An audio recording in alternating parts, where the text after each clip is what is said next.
Hello, hello, hello.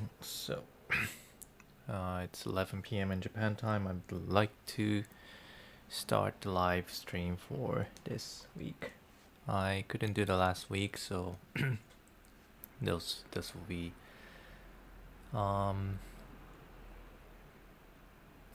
the 95th episode for Houdini Algorithmic Live, and the topic for today is to create a system in Houdini to generate a 2D pixel art from 3D geometry as an input. Okay. And I am not going to use any kind of shaders for this tutorial, but I'm just going to use SOPs and a little bit of COPs to generate 2D pixels in or on a plane. So if you can see this is actually a plane geometry with a dot being colored. So each of the dot represents the face of the grid, and those faces are colored as a pixel to draw this such image. And originally it comes from a 3D geometry which looks like this. So first thing I do is to create a 3D geometry, then pixelize it somehow using some kind of a pretty straightforward system. Now in order to do that, I am not going to use any lighting system in Houdini, meaning being used for Mantra or any kind of rendering engines, since they are for they are for the rendering systems or shading systems. And since I am not going to use any shaders for this one, which probably I should do, and if you really want to use this for production in real time, I think the best way is to use shaders after all. But my purpose here is to just practicing my VEX or algorithmic design method in a surface context. So I'm gonna use VEX mostly to reproduce what you probably can do in shaders in surface level. So in order to do that, first of all, I need to visualize this kind of material in 3D geometry without using any shaders. So instead, I'm going to use kind of a so-called vertex-based shadings, using just coloring each of the vertex with a specific colors picked up from the material. Okay, then it'll be much easier for 2D plane to pick up the image when projected on the 2D plane, then draw this kind of pixel image somehow. So that's pretty much what I'm gonna do for today. So it's pretty straightforward, and I'm not sure what's the benefit of using creating this in SOPs after all, but at least you could learn the basic principle in order to convert a 3D image to a 2D image into pixelized image, which you can easily be transferred. You can easily transfer it to a shader languages, any kind of shader languages like OpenGL or anything. So as a basic principle, using SOPs might make sense because you could easily see what's happening while you are editing the geometries or the images. Okay, so that's what I'm going to do today. And I am also going to import external color palette, which I have created by myself. I mean, exported from some of the photo editing softwares, which are something looks like these, which looks pretty small, but actually what this is a pixel-based color palette. If you scale it up, it looks like these. So these colors are going to be used in order to colorize these objects, which can be changed through some sliders like these.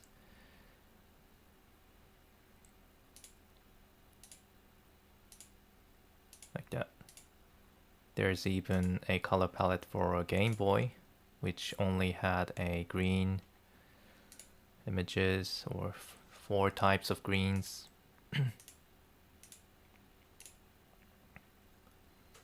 Which could be really interesting. And you can also change the lightness, the brightness, or the darkness of the scene by creating like kind of a pseudo lighting system for yourself in order to light up the geometry.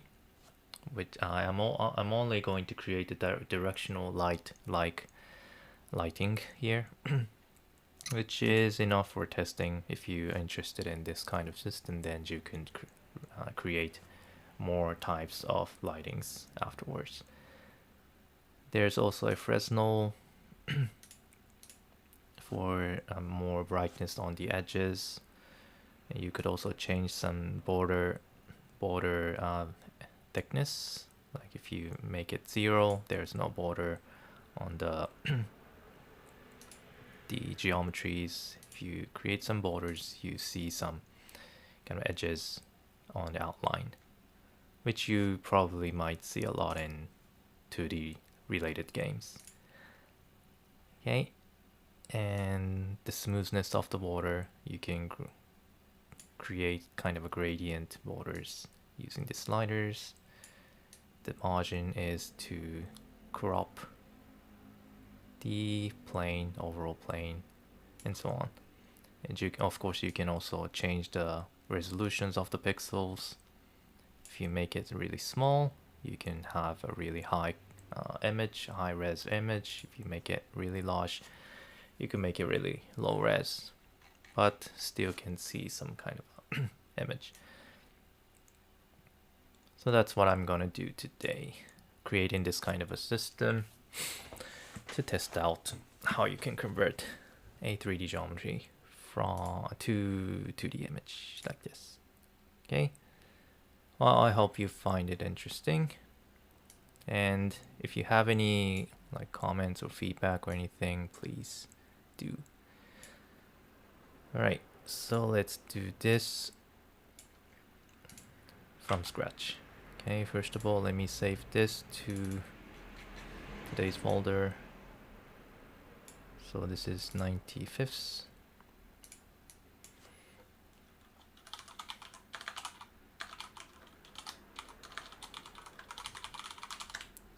All right.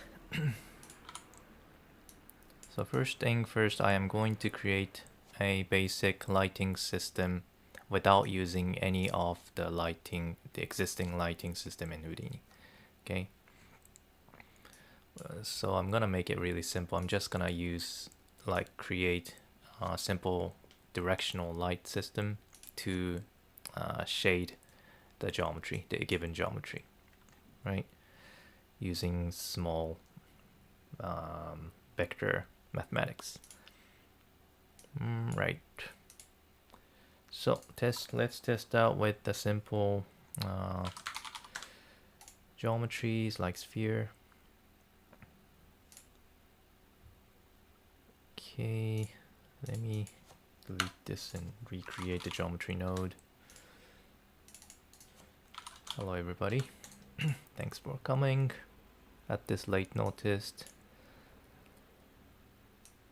Okay, first thing first, since I'm going to use vertex-based shading, each of the vertex has to have this material colors. So more vertex you have, more high-res texture you can show up on top of the geometry. So let's give in a decent number of vertex to a given geometry, which is might not really be necessary if it's just a single color, but would make sense if you are using like texture mapping to this one later. So I'm gonna give a 50 to the frequency of the sphere. If it's not sphere, you could always use something like subdivide to create it high res. Okay, and that might be a better way to control the resolution. So let's give a 10 to this sphere and give subdiv and make this depth as a parameter, shall we? And I think I would like to triangulate instead of having quad. So let's make this open subdiv loop. Then I'm going to create a controller node, the neural node named as controller, to gather all the parameters that I want to control throughout this project. Okay, so first of all, I'm gonna create the integer parameter called shape in order to change the type of shapes. Currently I have only one shape, which is sphere, but later I would like to try out many other geometries. Alright, so, and the subdiv number or subdiv iteration, so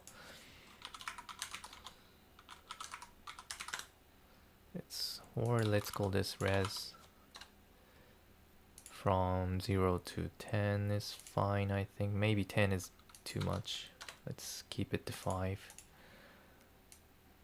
Okay, so for the shape, I'm gonna create a switch node. Then color this blue and copy this shape parameter to this one.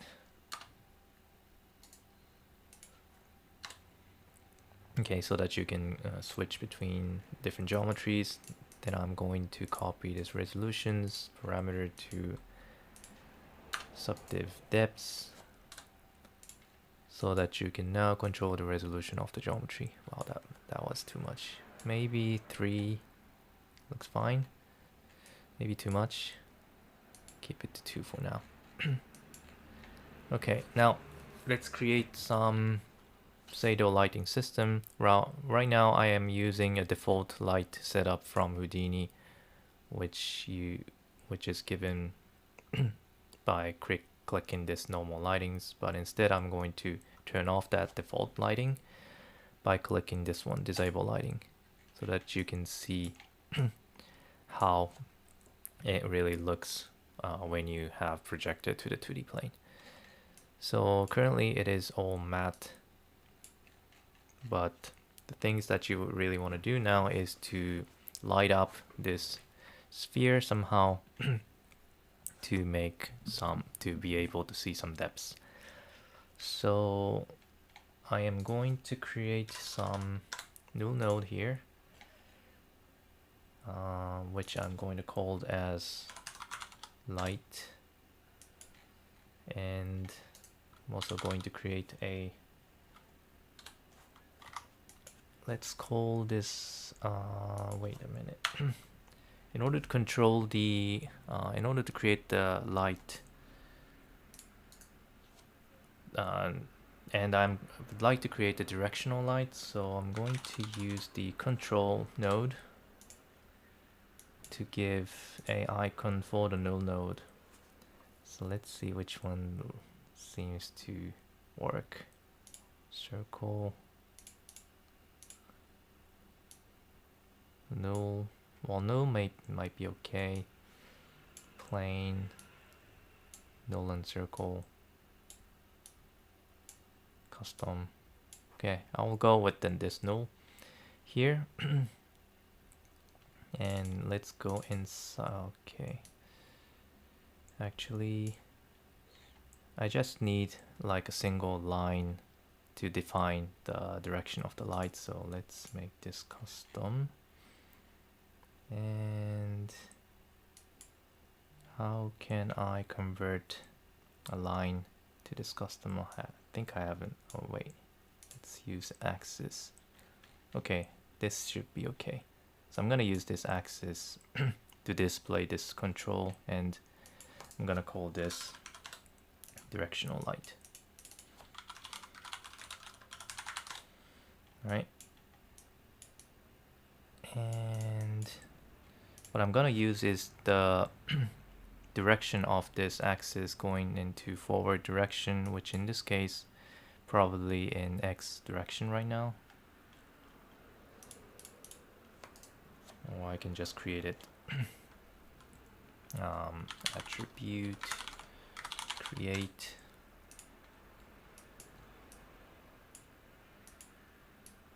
and let's call directional, or maybe just set it as normal and set as vector to a X direction. Right? So the red axis or red direction is going to be the direction for the directional light. Okay, and now you can move this anywhere you want. What happened? Okay, by using, I don't know, transform or something.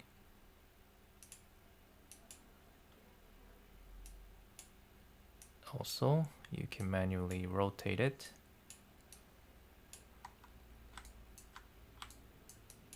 The position doesn't really matter for the directional light because this is the infinite light. Just to avoid being hidden by the original geometry, which is this one. Okay. Alright, so somewhere like this, and maybe this is too small, so let's give us bigger lengths.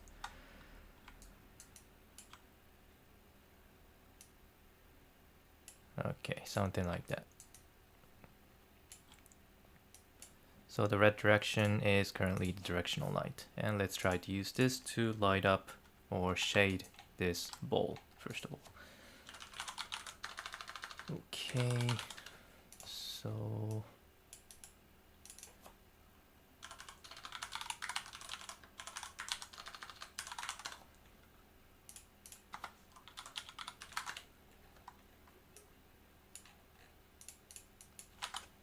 all right. Now before doing that, I would like to also color this bowl with the initial like mapping, which could be from the textures or which could be just a single color, anything you want. But let's try to use some textures so that we can, it could be really flexible. Okay, so let's look for some kind of textures, which it could be anything to test. Let's see. I'm going to search for it in Google Image.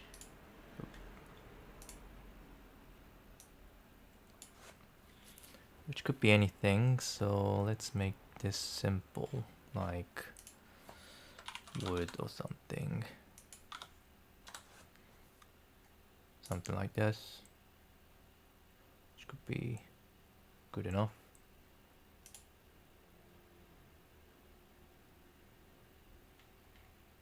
Okay, let's save this,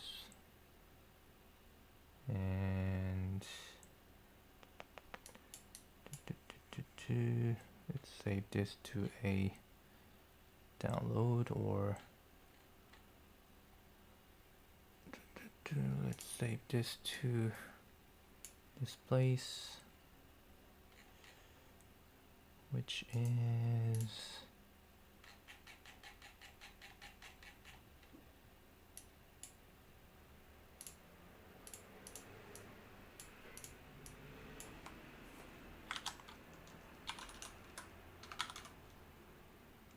this PNG?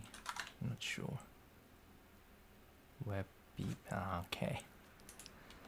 So originally this is WebP. So I gotta convert this to something Houdini can read.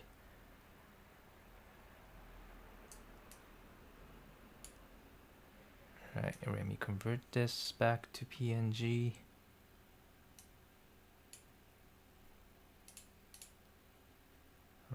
Then now, as I said, I have to map the image as a vertex color. So instead of using like normal material, I'm going to use a map, attribute from map to import the texture.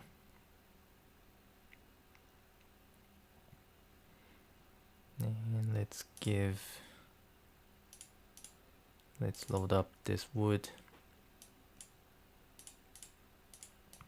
Now I think I need to I think I need to create the UV as well, so let's do that by using any kind of UV mapping system. Anything is fine, something like UV flatten. Okay, which looks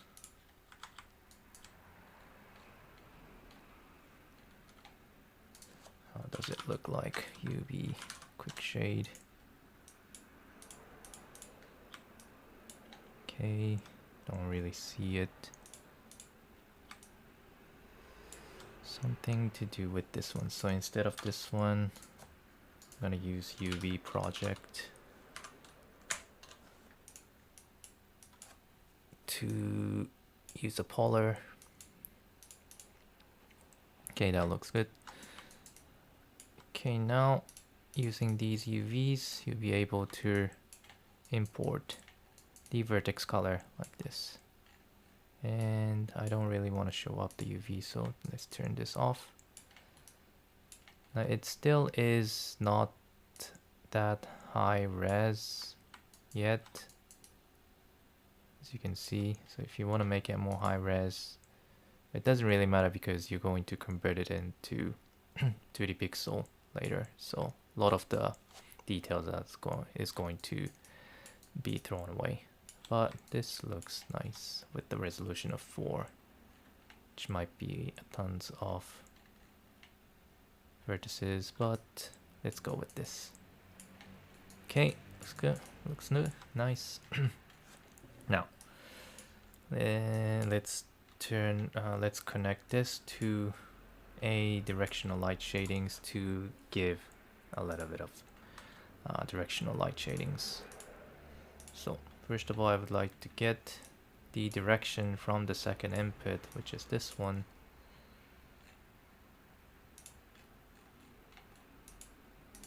Okay, so which is a normal direction from the point. So directional light direction is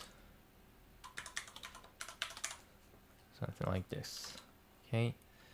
Now that you have the direction, it's time to wait a minute. After I have rotated the object, does the normal going to be rotated as well? Yep, it did. Yep. Okay, that's good. So but the length is not equal to 1, so let's first normalize it. Then what I'm going to do is to calculate the dot product between each of the points' normal direction, then use that to define how it's going to be shaded. So you do need a normal direction for each of the point on the sphere. Let's create that.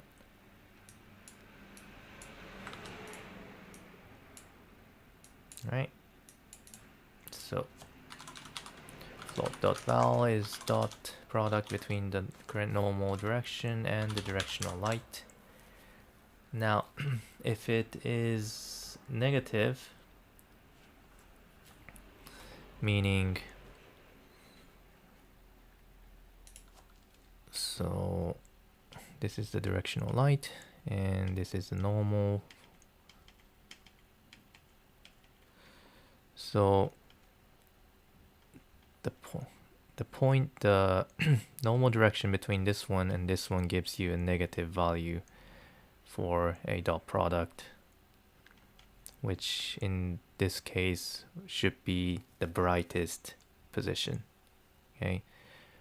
For the backside, like this one, where the directional light direction and the normal direction is facing the same way, this should be the darkest. So, but in the result of the dot product is equal to 1.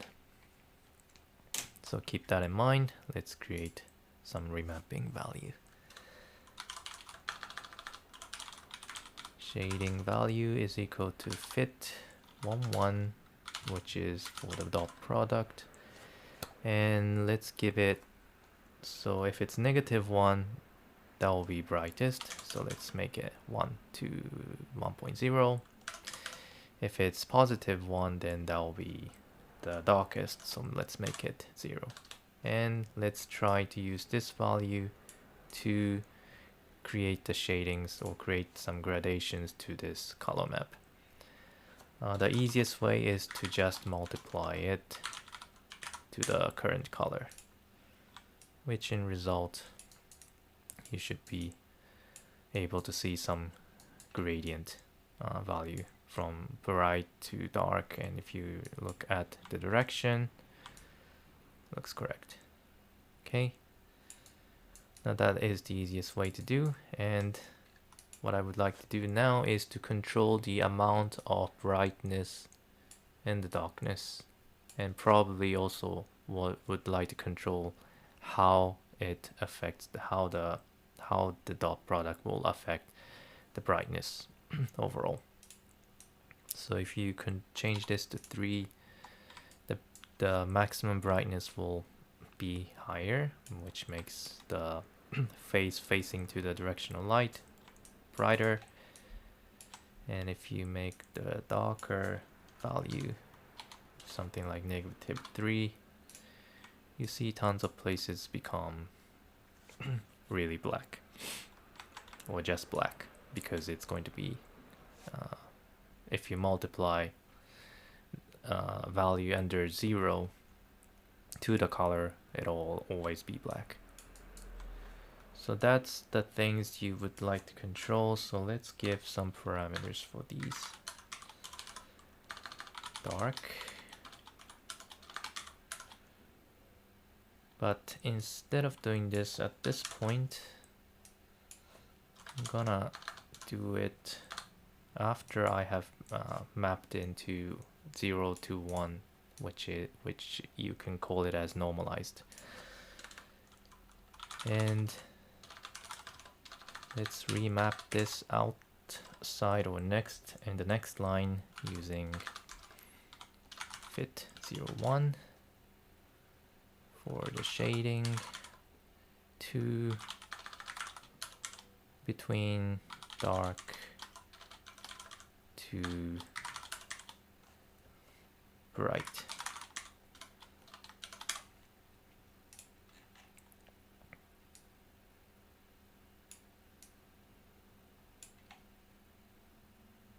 Okay. So for the darkness or for the brightness, let's give the range from -3 to, I don't know, 3 or 5. -2 to 5. I'm not sure what's the best range. Let's keep that. I'm gonna stay with 0 to 1 for now, and in between this fit 1, 1 and fit 0, 1, I'm also going to create some curve mapping for this brightness using chramp.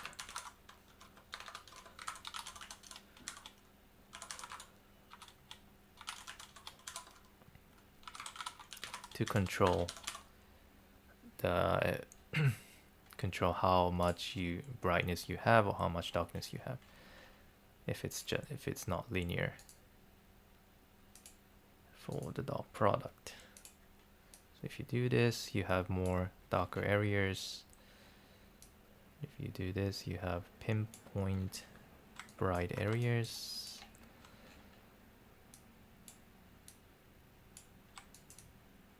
Which in reality might make more sense. Okay.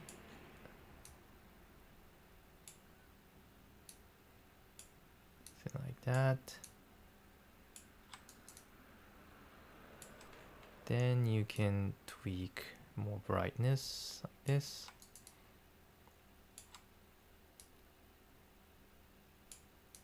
And that, well, you can try out in a lot of stuff with these.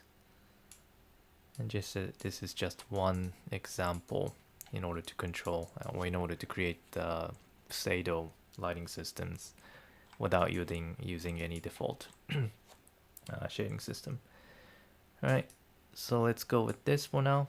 And next thing that I would like to do here after the lighting system is to try out first of all mapping into a 2D pixels at this moment. Then we could add those other rich features like borders or Fresnel or something like that. But first thing first, let's try to map this into 2D to see the result at this moment, so that we know where we are right now. Okay, so let's give some grouping. Right, let's save this and let's see. So the way that I'm going to make this 2D pixel, I'm gonna show how in Sketch first thing first. Okay, so consider this is a camera and this is the object, and you are looking at the object like this, and the only things you want to visualize as 2D is the one that you are really seeing from the camera, which is this part, right?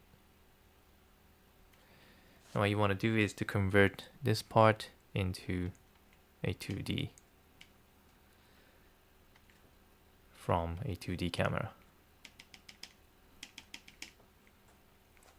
All right.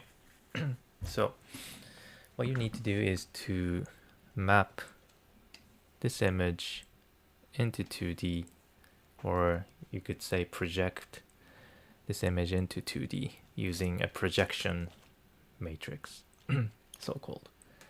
And there are some easy way to do this in Houdini using a bunch of vex functions. So that's what I'm going to show you, how you can project 3D image from specific camera, even with aperture or focal lengths, to a flattened 2D image. Now that might be the main things that I could teach you for this setup, I guess. All the other thing is pretty easy for anybody else to implement. All right, so in order to map this into 2D, I'm going to look at each of the point and calculate its position based on the current camera. Now I don't really have a camera right now, so let's create a camera first. At this position. Right, and let's lock, wait, I think I made two. And let's set this to camera 1, lock the camera so that the camera position and direction, wait, it's going to be follow where I'm looking at on the viewport. Okay, so let's say that I would like to flatten this view. Okay, and things that you need from the camera is this position, rotation, as well as the resolution, the aspect ratio in this case, and also a focal length, aperture, near clipping, far clipping, and so on. All those informations are necessary in order to project this image onto 2D plane, to exactly project this image that you're seeing from the camera. Okay, so remember that, and let's try to create that function.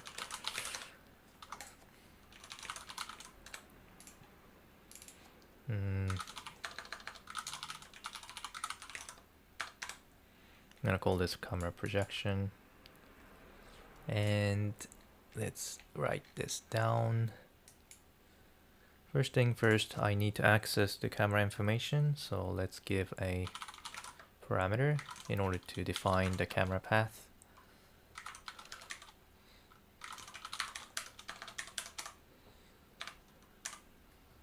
Okay, now I think it should be CHS. String, or it could be an operator path. So let's give operator path and name this cam path. And accept. Now let's select the camera that you want to use it for flattening or projection. And let's try to get all those information that you really need to project. So first thing first, position and direction. So first of all, I am going to get the camera matrix using the function called OP transform. So matrix cam mat is equal to OP transform. OP transform will be able to get the transformation matrix from the path.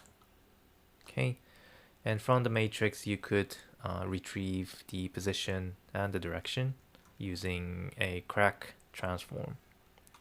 So vector, first of all, let's get the position by using crack transform. The matrix to crack the transform matrix. Now there are a bunch of parameters. So what was the C? Okay, so C returns to translate, 1 returns to rotate, 4. So in order to get the positions, you use 0 for the C. So 0, 0, 0. The pivot could be a 0, 0, 0. And pivot rotate, I think I can just skip it. So I could use the second parameter set.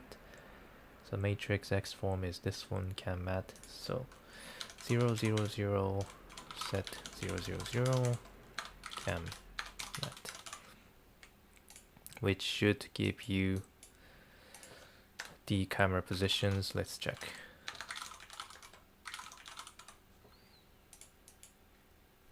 If you look at it, cam pause. So here it is. So this should be the position for the camera. Minus 1.8, 1, and minus 1.6. Let's check. Yeah, it's correct. So that is good. Now let's also get the direction for the camera. Now the actual direction is toward the center, from the camera center to the center of the target. Now the target currently is not really defined, but maybe there are some informations in camera node. Not sure. So we don't really know where the target is, but you could get the actual camera direction by using a same crack transform, but changing the third option to 1 or 4. But actually that's not the direction that I want, but actual directional vector that I want is from the camera center point to each of the vertex. Okay, that's the actual direction that I want in this case. In order to well, maybe in this case I don't really need that, but just in case, as a template, it might be better to give it. So I'm gonna call this cam direction is equal to a normalized at p minus cam pos. Now if you're only looking for the one center direction to the target, then instead of writing like this, you could say, or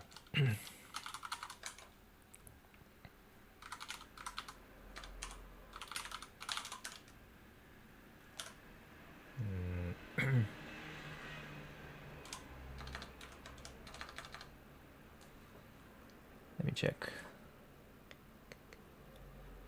Rotate, so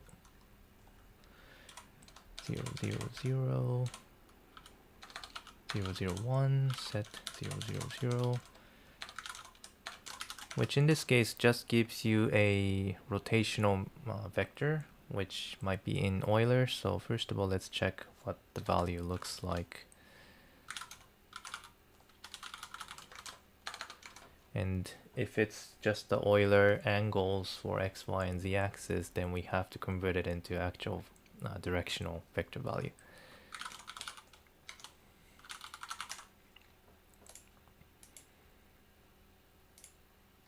Okay, so looks like a Euler angle. 23 degrees, 131 degrees, and 0. Is it? Yeah, it is. So what we need to do is to convert this into actual directions, right? So how do we do that? The easiest way is to use this as a rotation value to rotate a x-axis with this angle. So I'm gonna call this cam angle and use this Euler angle to rotate the vector. And I forgot what the function is. Let's look at it. Let's look at the vex functions. It has to be something related to quaternion. Q rotate, probably. And so there are a function in order to convert the Euler angle into quaternion. So yeah, this one, Euler to quaternion. Right, so let's use this. The order in this case should be equal to 0, I think. So first of all, convert this cam angle to quaternion, which is vector 4. Euler to quaternion. Then rotate the x-axis. So Q rotate using quaternion that I have just created, and rotate x-axis, and the result should be cam direction target, hopefully. And let's look. Oops.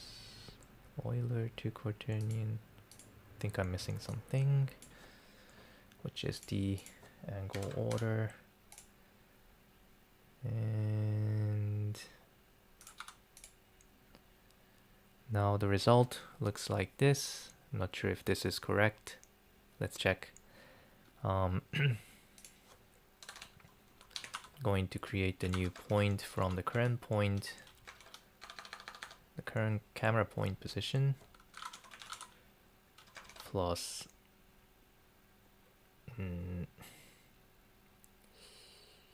cam dir target with some kind of length, and add a new point.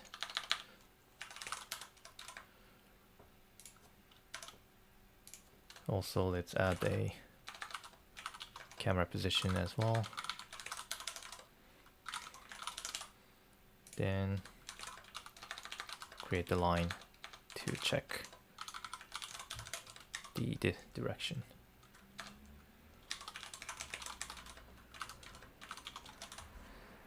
All right, and let's turn off this lock to actually see how the direction looks like. Now it's doesn't really look correct, so probably this wasn't the angle that I should rotate.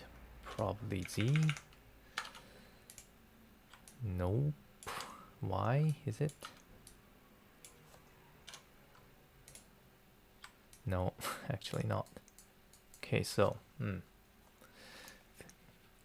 something must be wrong here. If it is x-axis, something looks way off. Is this the order? No, not really.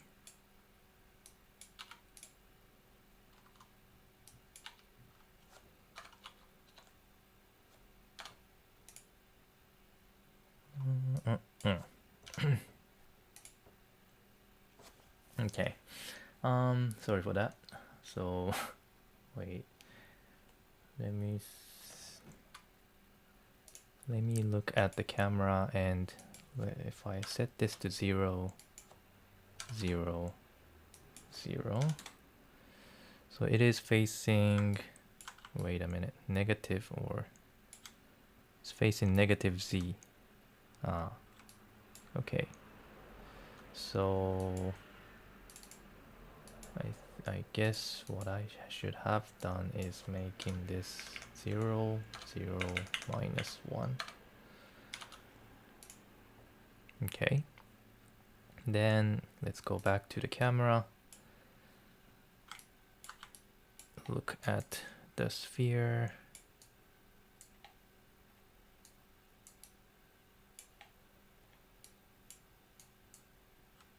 Then let's check the direction of the camera. Oh, it's not really correct, is it? Not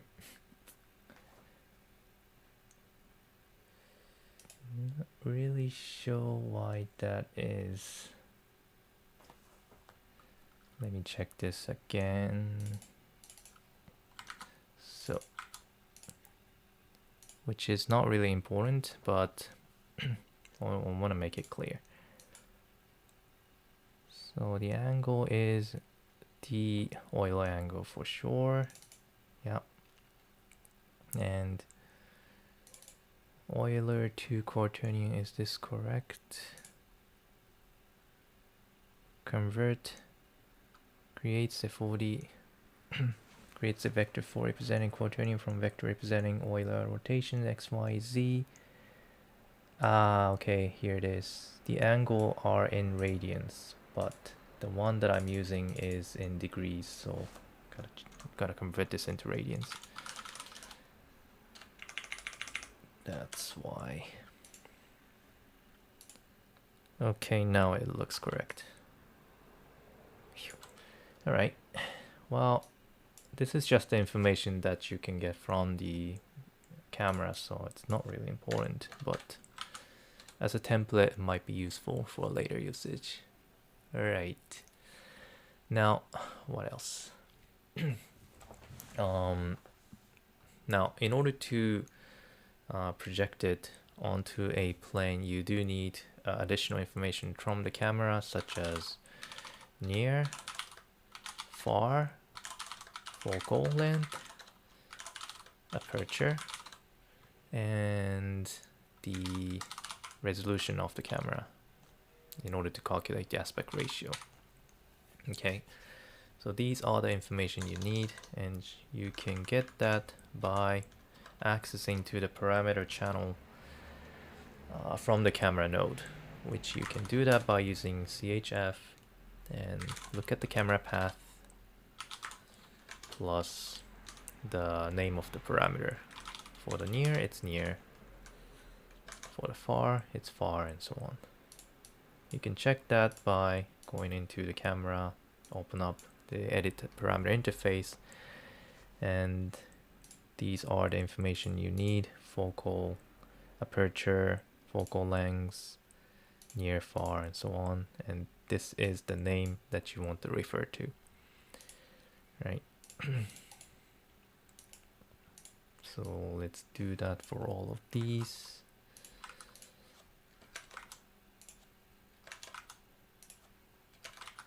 And change the name: far, focal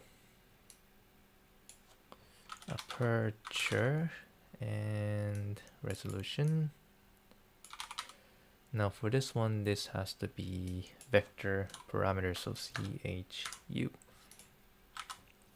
Alright, which should give you all those information that you need. And after you have got this, next thing you want to do is to create the perspective matrix, since you are using this camera, which has the perspective distortion. So you can create perspective matrix using this function from Vex, using all those informations gathered from the camera, right? So let's do that. It's just filling up all those informations. Now the zoom matrix perspective. The first value zoom can be calculated by dividing focal length by aperture. So focal divide by aperture, which I have seen it somewhere at where it was explaining about the shaders. It wasn't from the Houdini's official documentation, but somewhere related to the shaders, which has this information. So use this equations, and what's the second? What was the second parameter? The image aspect. Image aspect is the width divided by height. So res x divided by res y. And pixel aspect could be the same, so that you can just copy paste this one. And near and far, which is these value. So near and far. All right, so now that you have a perspective matrix, now next thing you want to do is to create convert the current point position into a NDC space. Can do that by using a toNDC function, which will enable you to convert the point position into a device coordinate for the camera, which is in between, I think it's in between 0 to 1 for width and height. So the original aspect ratios is not going to be preserved but used, but at least you can create image on 2D. But I think it's not on a XY plane, it's in arbitrary plane at some space. Let's check this out. So the function is simple, you just need to input the point position to use this. So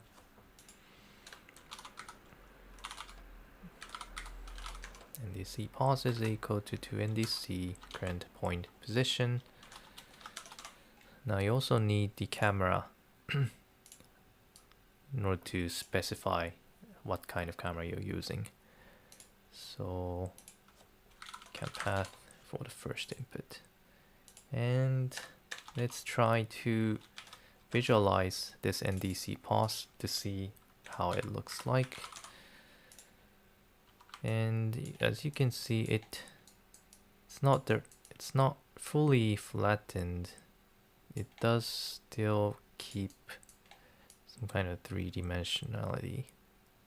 So we still need to fix this, as well as keeping the camera perspectiveness to the projected point position. Okay, so in order to do that, you do need to use this perspective, and the way I found being able to convert this NDC positions into a flattened image, you need to first of all inverse the perspective matrix,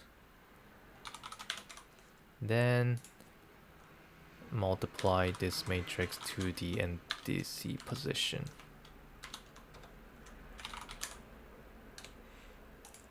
And as a result, should be able to project the image on 2D, which I am not sure if this is correct. Doesn't really look correct, is it?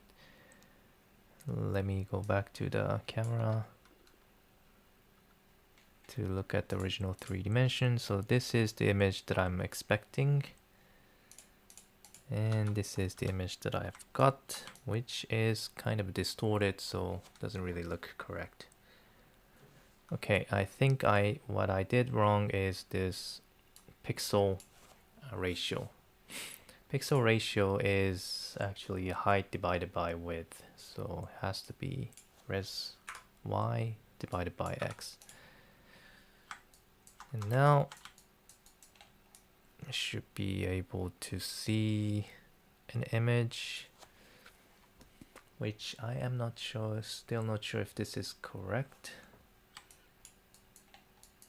Looks like a bit too long on the y direction, isn't it?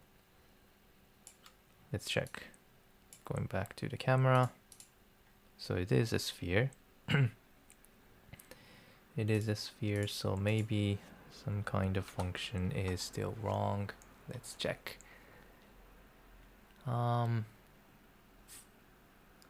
Okay, well, I realized that after I have placed this onto fix this NDC path with the perspective, I also need to convert the NDC position to a actual world space. So NDC position, so from the device positions, I also need to transform this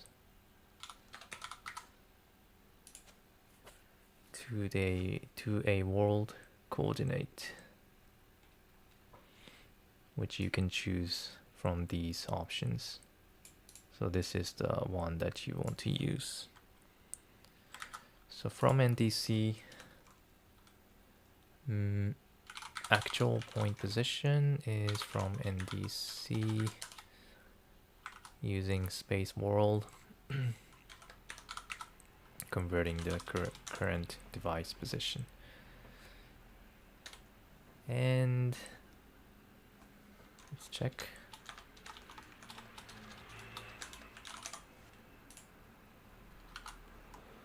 Okay, and finally what you need to do is to convert this in, collect the aspect ratio, because currently the aspect ratio for this one is 1:1. So using the resolution X and resolution Y, we need to calculate the aspect ratio, which is divide by width by height. So actually you could calculate that by somewhere around here. Aspect ratio is res dot x divided by res dot y,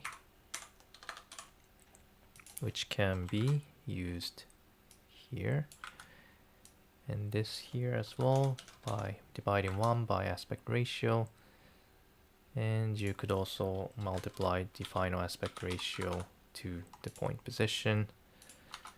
And finally, wait, I'm still saying something not correct. I realize I just need to multiply to the x coordinate. Alright, finally I am seeing something that I wanted to see, but it still has some depths somehow. So I guess I still need to fix that. In order to do that, the easiest way. Oh, wait a minute. Why did I just wanted to multiply x. Yeah, like that.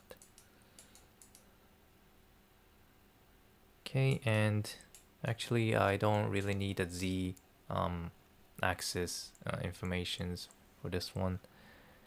So keep z to 0. We'll project it onto a plane which doesn't really look correct. Huh.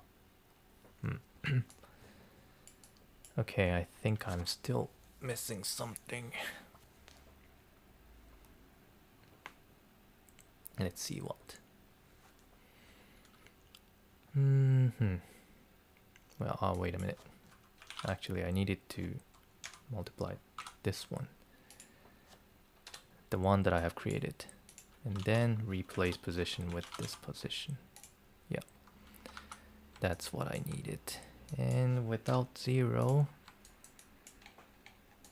it still has some kind of depths, or maybe not, but by just setting the z value to 0, you can place this on xy plane, and finally you should be able to see a flattened 2D image on a plane. Well, which took a lot of time, but here it is. So you can keep this as a template to project any image onto a xy plane, which I did a little bit of time to figure out how I could do this by tweaking out all those matrices. So I don't think I can write it down from scratch.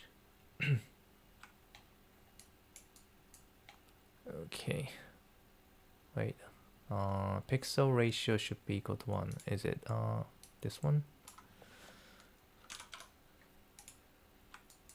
Doesn't really look correct.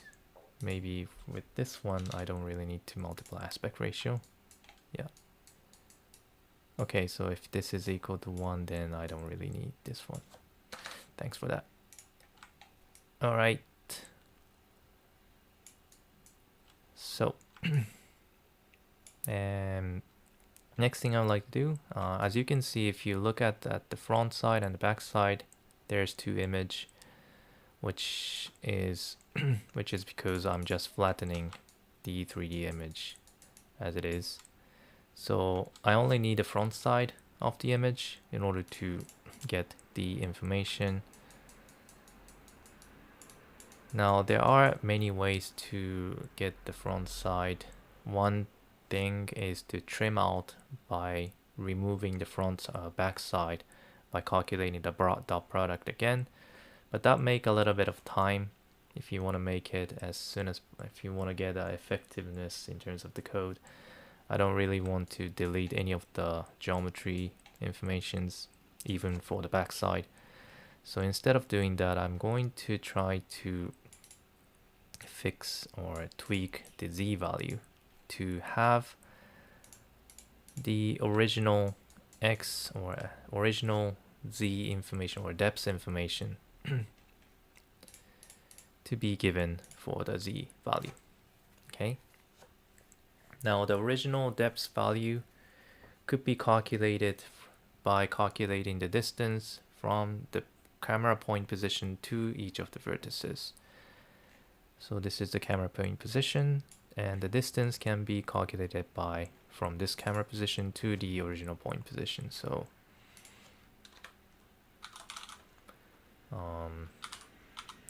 distance is distance in between camera point position to current point position. Now this distance itself could be used as a depth for each vertices, and I would like to set that depth to as a z value in this case. So just type this, and as a result, what you get is the kind of a really long sphere which are facing like this. Yeah, I'm not sure if this is the right direction to look at. Let me check. Going back to the camera with the original geometry. So the darker side was at the left bottom side. Now this looks wrong, so instead of using distance, we want to make it negative distance. And that looks correct if you look from here. Okay.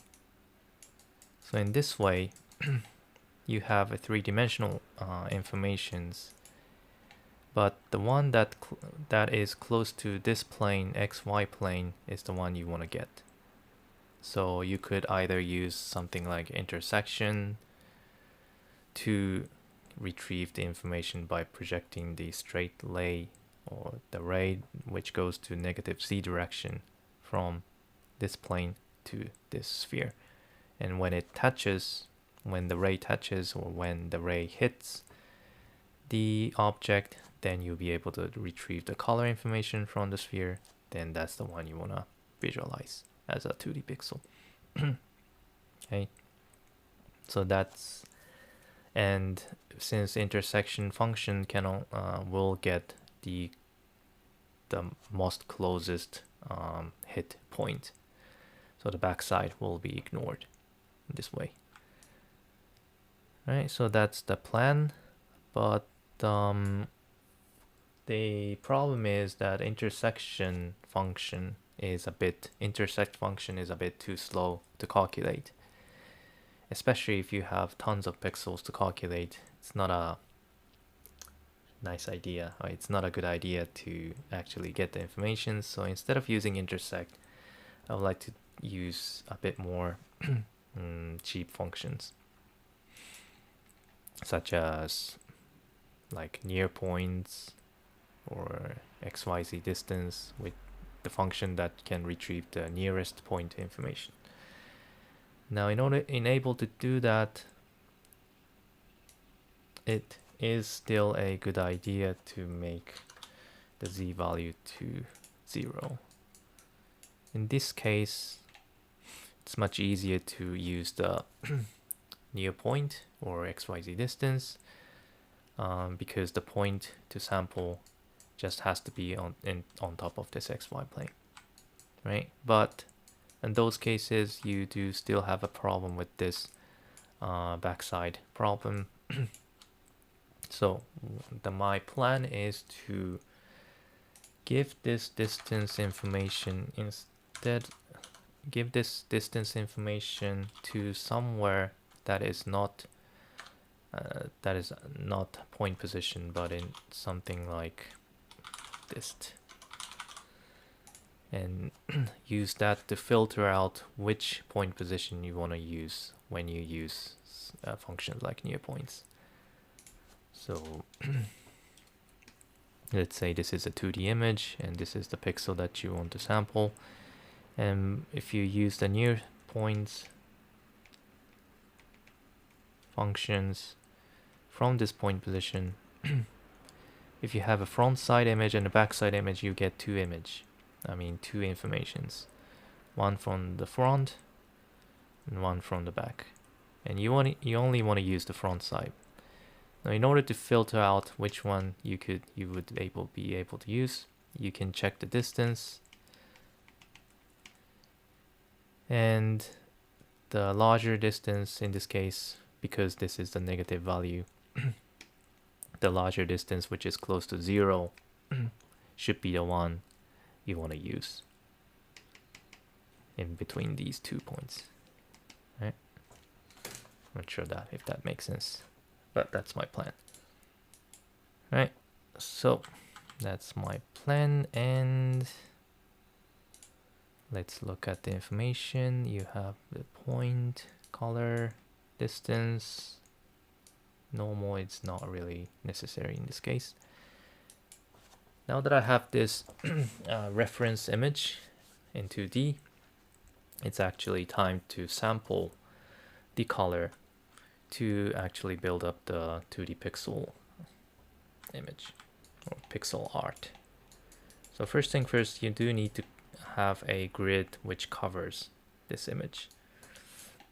And also the size of this sphere is a bit too small compared to the original sphere. So what I would like to do is to give at least a similar size to this image compared to the original one. It's not really necessary, but as practice, because it will be much easier to control, I think. So to do that, you do need to scale up these informations. So let's get all those original size informations as well as the center information, shall we? So vector size is get bbox size, vector center is get bbox center.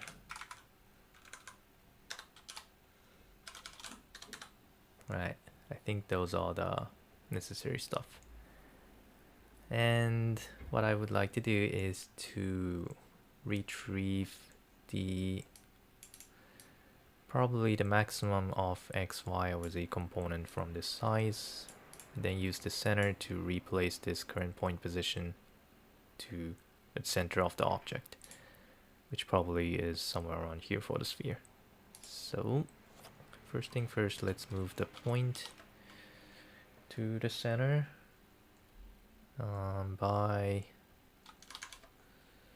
in order to do that, you do need to know the center of this sphere, so I guess I should do this on other angle. It should be easier to do.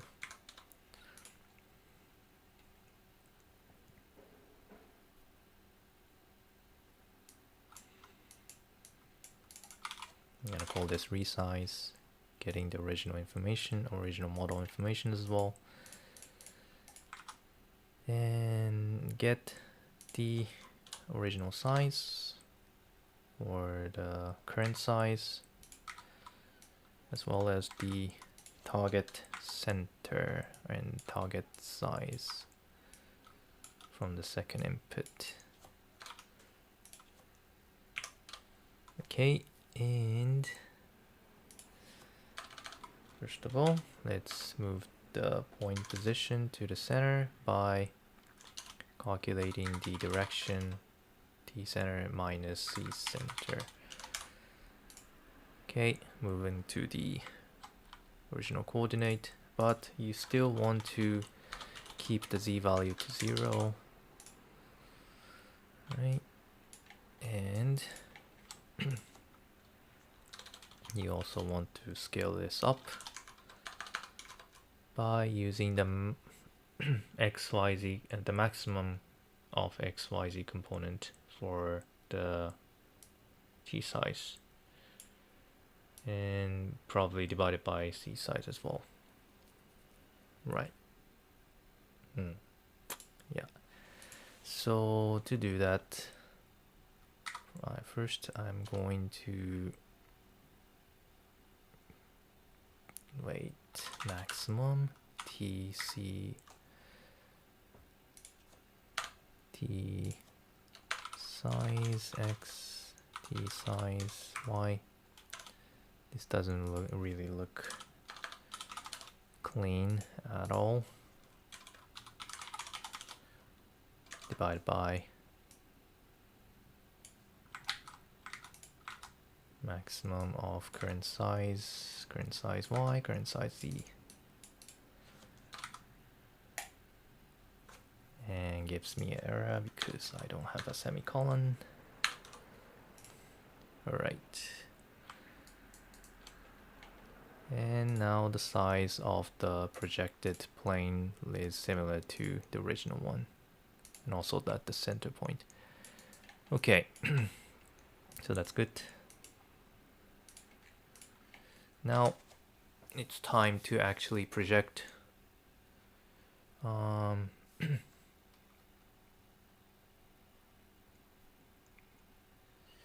to project it on the 2D grid.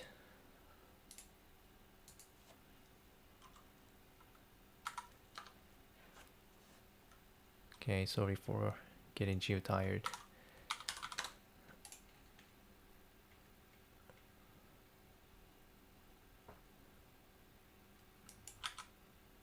It's a rather slow stream, I know. Alright, so give a grid which covers the sphere, and you could properly specify the grid size based on the original size of this sphere. So let's do that, shall we? With some kind of a margin. Or you could also fix the size of the grid anyway. I'll get the size of this, the geometry that I have here. Let's call this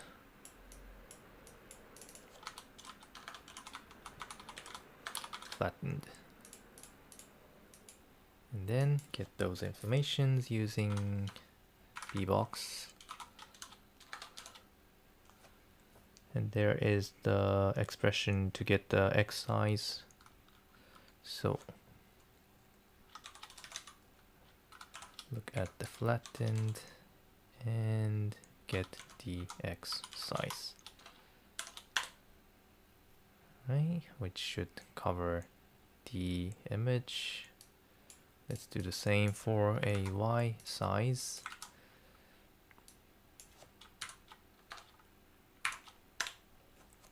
Alright, now at this point you don't really have any margin, so let's also create some margin to this, or padding to this image, so that you have at least some kind of of space.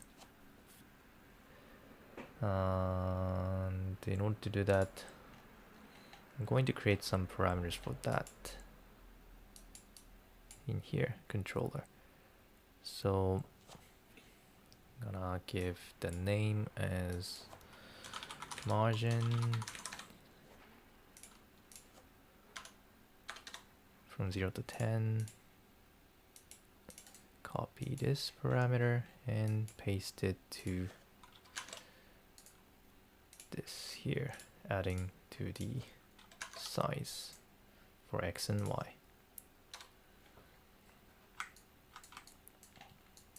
Okay, now next thing I would like to control is the number of pixels, obviously.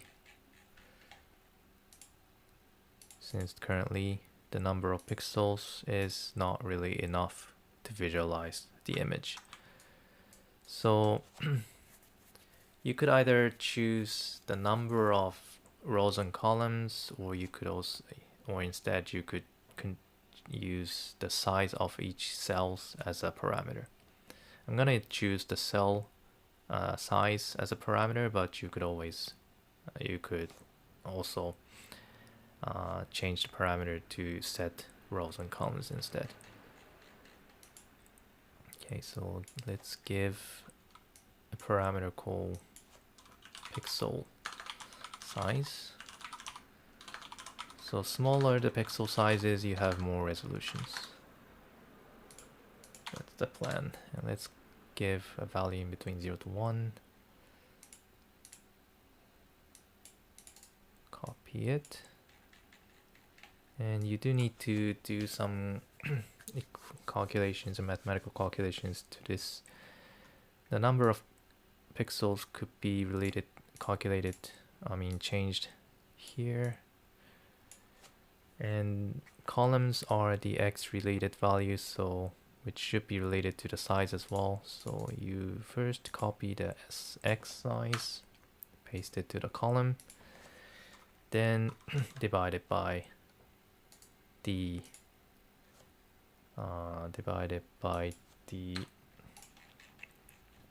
pixel size.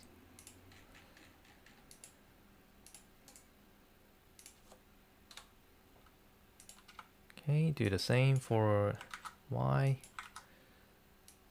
Instead of using size x, use size y.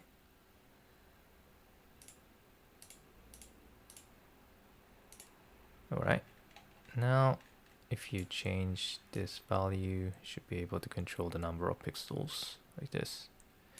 And rest is easy, you just need to pick the color information for each pixels, for each grid from this flattened image, right? And just get the front side colors. Alright. I'm just going to color each primitive so it looks like a pixel art.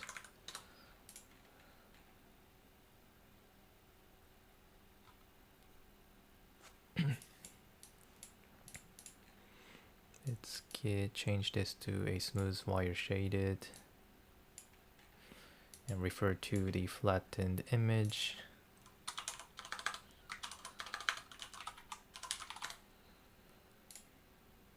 Now, here's another the main coding for tonight.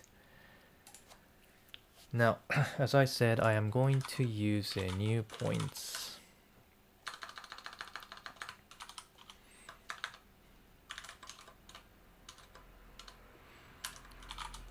To get the nearest points informations onto the plane and just get the front side value out of all those information that you get.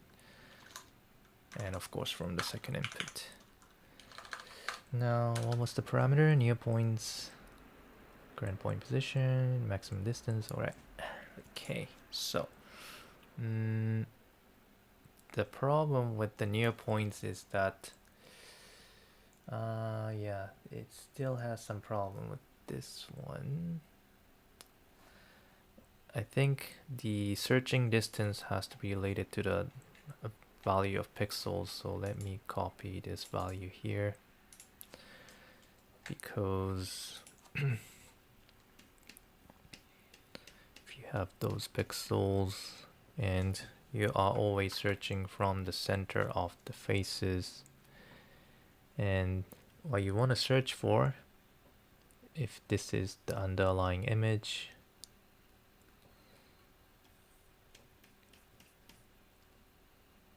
for this point you want to search the value in between here, but it's a bit hard to search with the square search radius, so instead of square I have to use circle. And I need to define the radius of the searching circle. And this is the pixel radius or a pixel size that I've got. So I could just use it as a searching radius, I guess, which should cover those points. But maybe that might be too big, so you could probably say multiply by 0.5 or something. Let's check that out. But yeah, if I make it 0.5, then those points are going to be ignored by all of the point searches, so that's not really good. Yeah, that's not really good. So I guess I'm gonna go with pixel size for the searching radius and see if I can fix that later. Okay.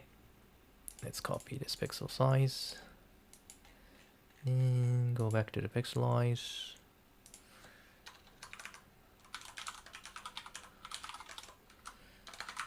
try to refer to the pixel size.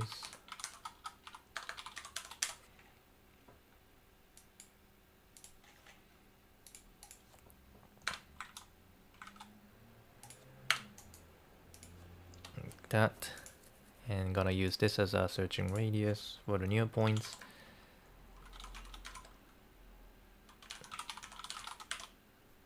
Right. Now, from the list of points information I got from this near points, what I would like to get is the one that has the maximum distance value, meaning because all of the distance value is in negative. Actually, I don't really need it to make it negative in this case.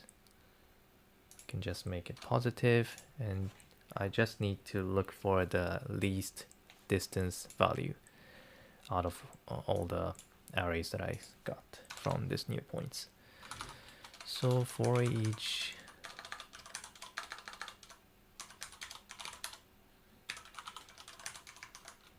or maybe not.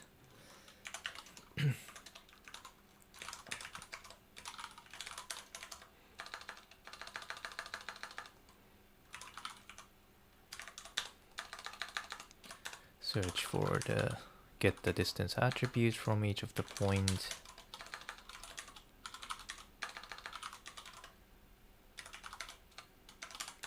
And what I want to get is the minimum distance value. So float min distance starting from really high value. If the min distance is larger than the current distance, then update minimum distance with the current distance. And what I need as an information is the final point number. So min npt starting from negative, and min npt is equal to npt. Yeah. Now if min npt is more than 0, more or equal than 0, then means you have found some kind of points. Then in those cases you want to get the actual color value from that point.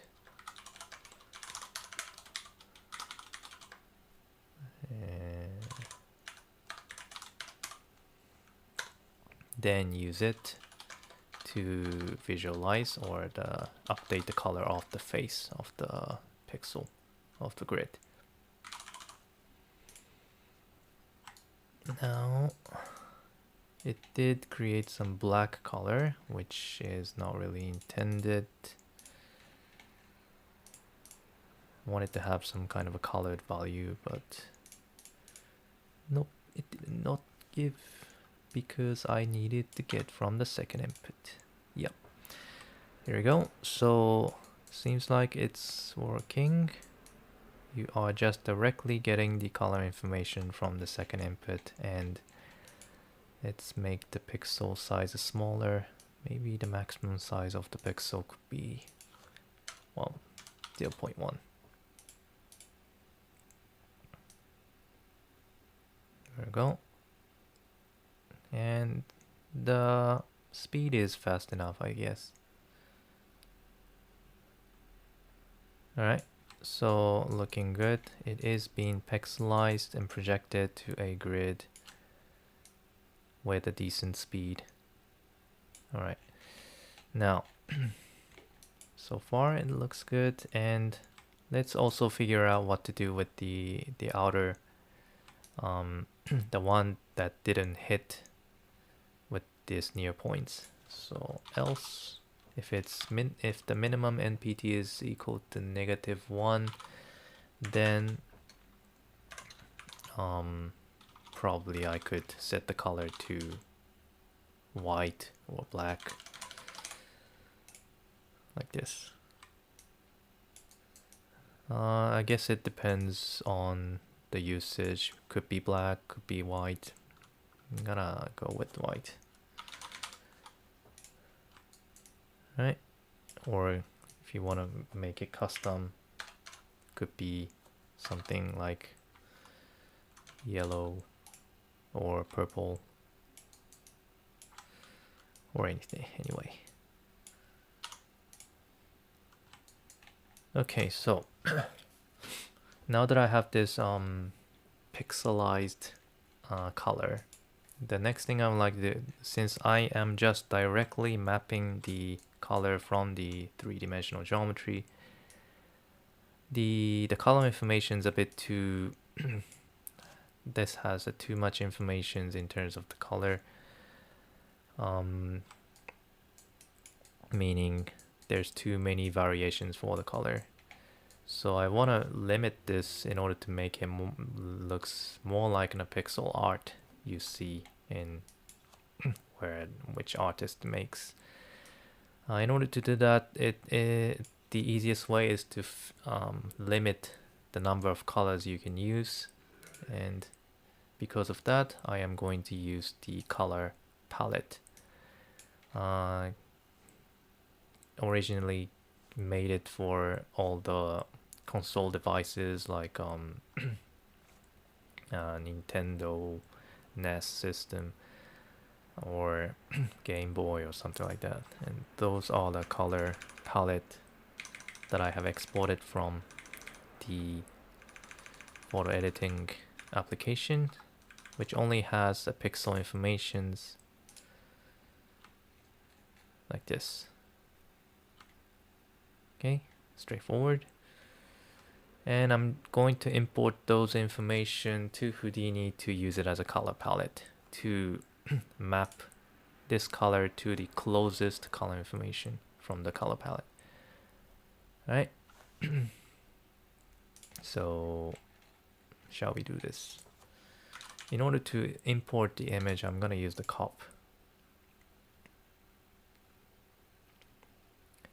cop2. And I don't really want to get the information for each frame. I don't really need to do that, so I'm going to delete this channel and fix this to 1. And gonna use the file and import the color palette informations, anything you want. Let's choose something like 6. And you can't really see because it has just one row, and the image that you get from the cop will be displayed as points, so you only see points, rows of points from this cop, which I don't really see anywhere, but if you look at the attributes, there is actually a point information available. Alright, so those are the information, and this is the actual color information that I want to use for each point, applied on each point, retrieved from the color palette. So what I'm going to do is to search for each point on this grid, for each face on this grid, where you look at the primitive attributes, you have this color information.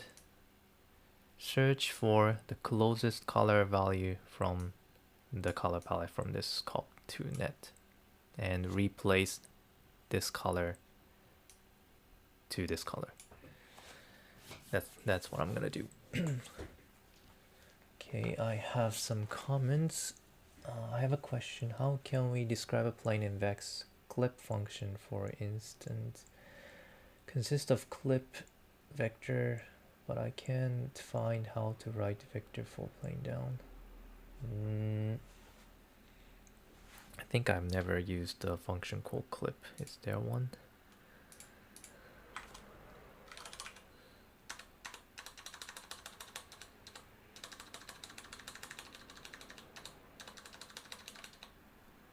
Clip the segment between P0 and P1.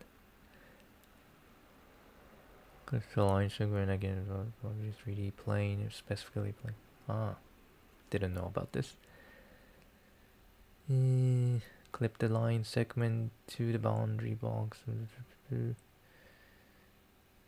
If the line is entirely clipped. How can we describe a plane in Vex? Plane. It says vector 4. And plane equations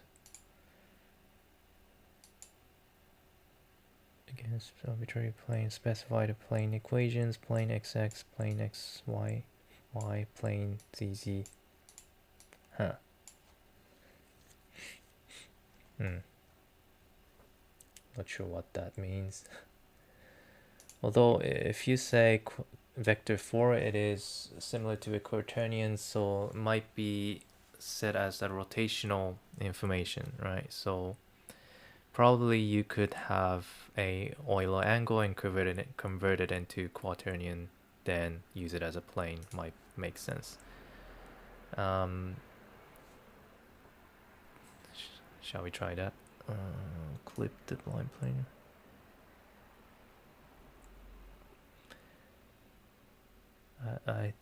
Well, I'll try this later. But I think you can just convert the angle of the plane into a quaternion, then use it as a plane on Vex. I think that's the way to go, probably. I just need to test it out later.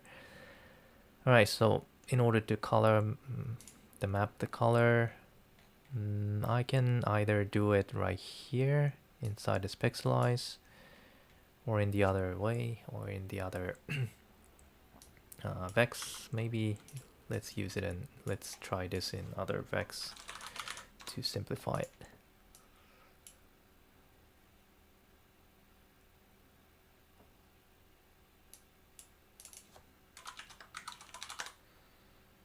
Okay, and this should be primitive wrangle. Alright, so let's do that. Now, in order to find out the closest color value, the easiest way I could think of is to first of all convert the color information into a positional value, like point. Then use a function like near point to look for the closest point of information. Then that closest point might be the closest color. I mean, that might not be true, that might not be exactly true or exactly correct, because the color space is not really in linear space. So I red space, blue space, and green space, each one has different brightness values.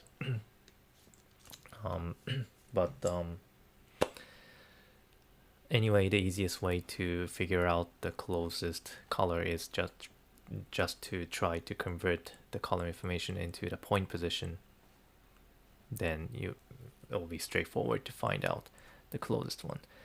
So let's try in that way, try in this direction. So in order to do that, first of all, going back to the COP network, look at the output. You have these informations. You do also have a primitive, but you don't really need a primitive information. So let's first delete the primitive from the COP. Just keep the points.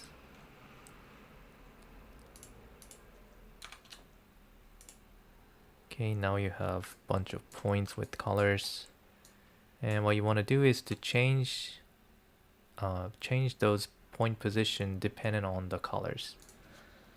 So use point wrangle and just change the point position with the colors, just remapping, and there you go. The point has been placed based on the color, right? In a 3D map. And going back to the color information, all those colors also can be transferred into a point position, and from that you could search for the closest one to this color map. Now that's my plan. Let's do that. So first of all, let's call the current color as CD, getting from CD attribute. Then use the near point function from the second input with this CD as a point position. As a result, you should be able to get the closest color value, which has been positioned as the point position. And by using near, oh wait, it disappeared. Damn it. Damn it. What was the near point? Alright. And I'm just using color as a position to use near point. This is a bit hacky way to use it, but it's pretty fast, so it's a nice way to it's a kind of a trick to search for the closest colors. Okay, so as a result, you should be able to get the closest color point. Now, finally, you can retrieve the color information, actual color information from that point. Then replace the current color with that. And here you go. You have successfully mapped the current color to using this color palette. Now I have in total 13 or 14 color palette, 13. So let's try to switch between the color palette to see the differences. I'm going to create the sliders to change the color palette.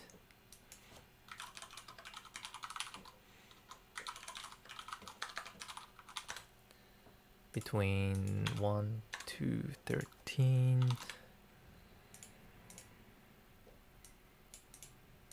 Copy this, paste it inside the copnet right here. Oops, just deleted everything. Okay, let me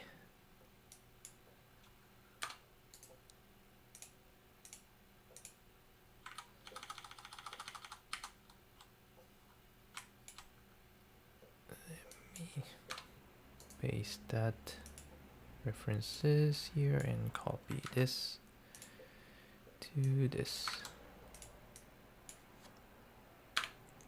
Alright, so I should be now able to change the color palette. So this is a Game Boy.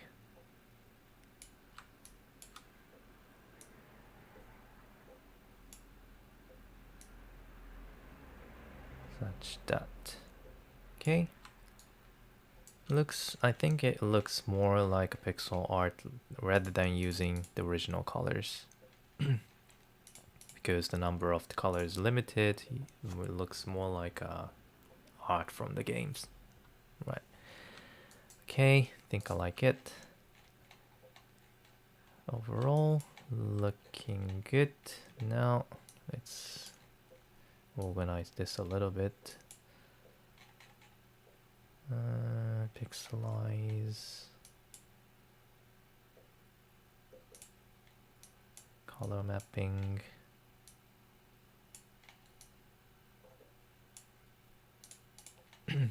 Right.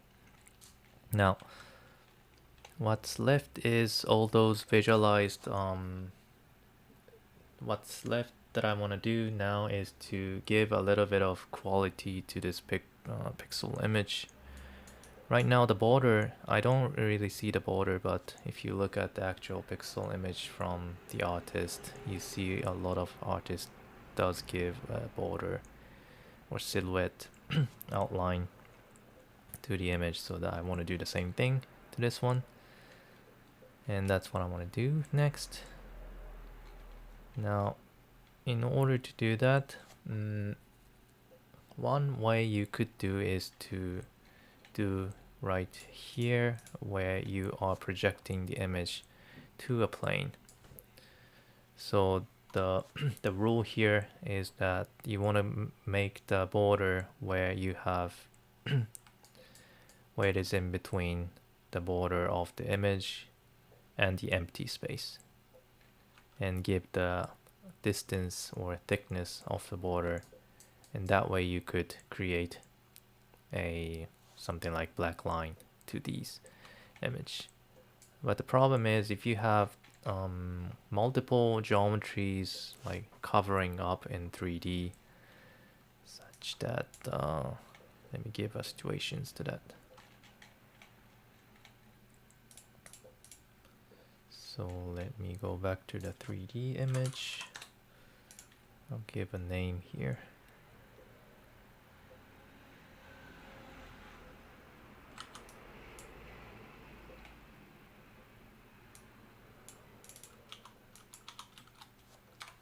Three 3D.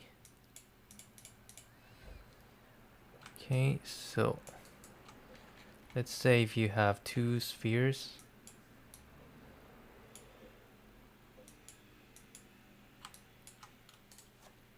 in a different position,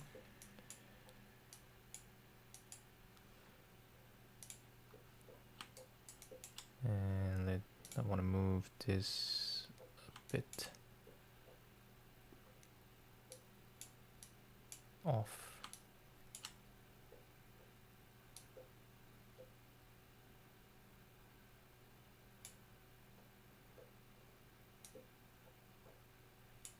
Like that.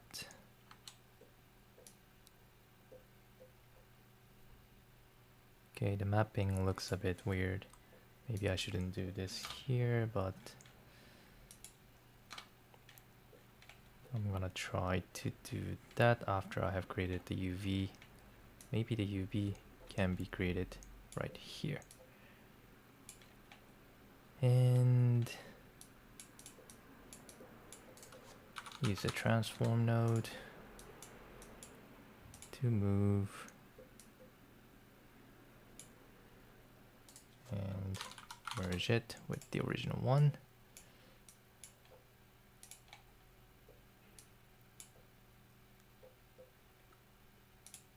Gonna move this a little bit more.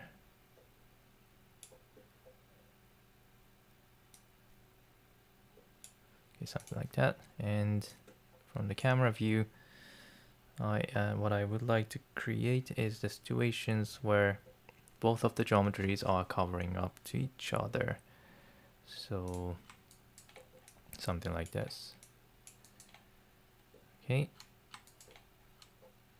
And if you look at the 2D image, okay, I don't see anything. Why is that? Camera projection, front end.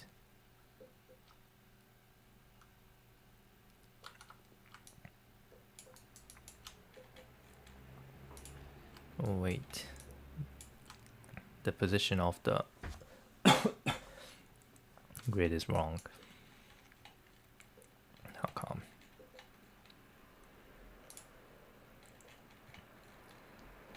Okay, let's look. This resize seems to do something that is not correct. Okay, 3D.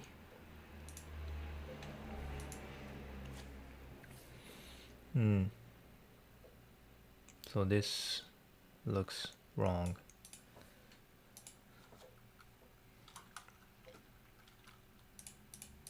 check. If I multiply by 0, okay, it did change something. All right, well,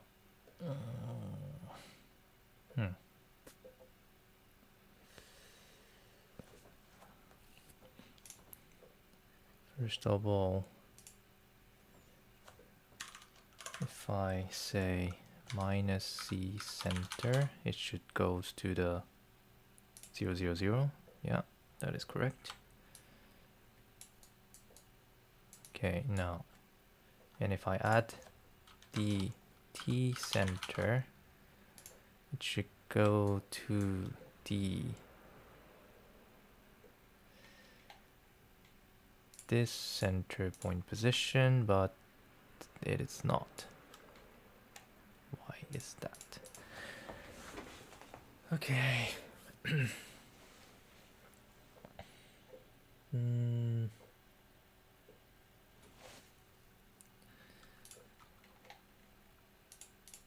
Let me check.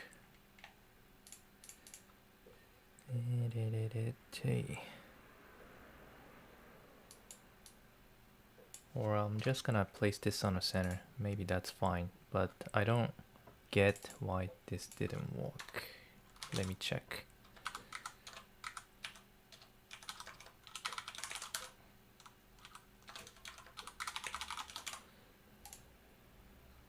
Wait a minute.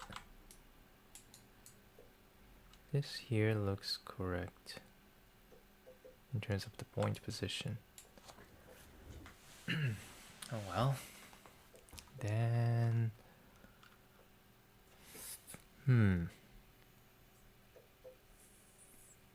after moving this point to the center, wait, what if I didn't multiply it? Okay, I guess that this multiplication did something wrong here.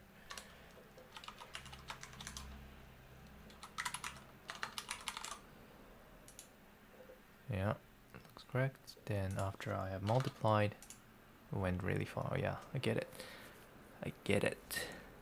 So, if I want to move it, I should have moved it right here. Yeah.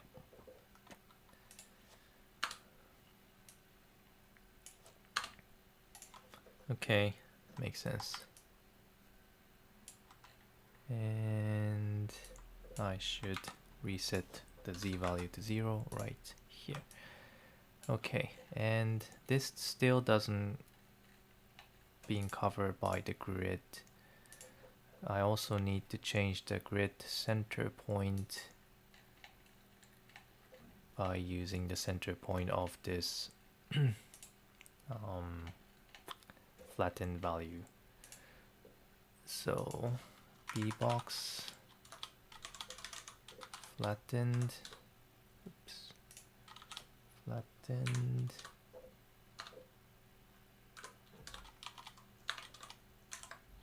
D center. Is there any center? Nope. Centroid. Can I use the centroid? Centroid.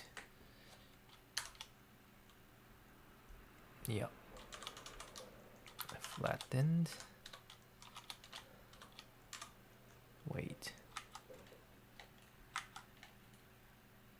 Centroid dx dx. All right.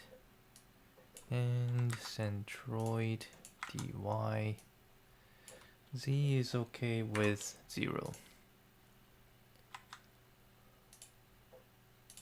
Okay, that looks good. And yep, looks good. And if I change the pixel size,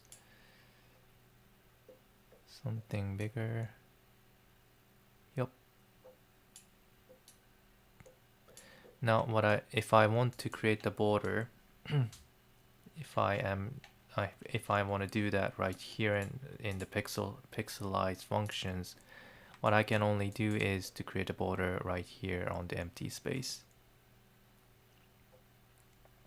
which might be okay, but you cannot really create a border right here, which sometimes you want to do, right? In between the different two objects being covering up to each other. So in those cases, you kind of have to create that in 3D. Yeah. So for that, I am going to create a outline based 3D geometry first in 3D, then project it into 2D, just as you do in these 3D geometries.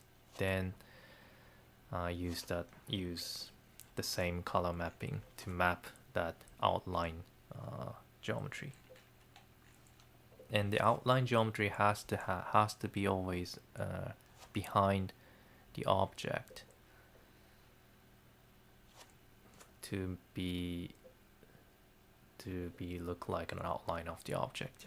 Okay, just like you do in shading or shaders. So let's try to do that. So what I'm gonna do is, right after I calculated the directional light, I'm gonna try to create the outline geometry.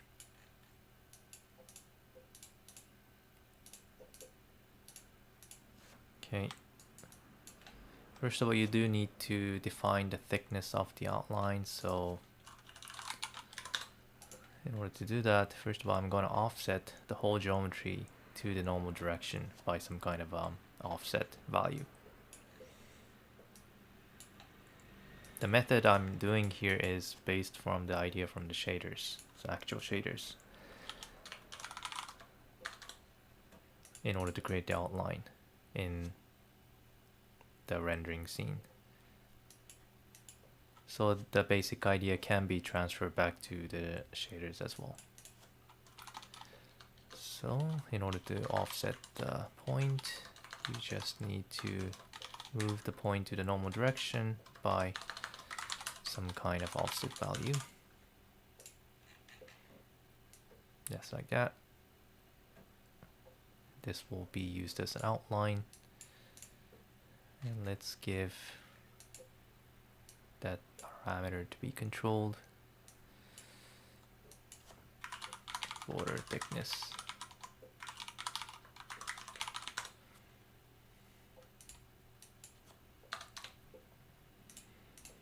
Now,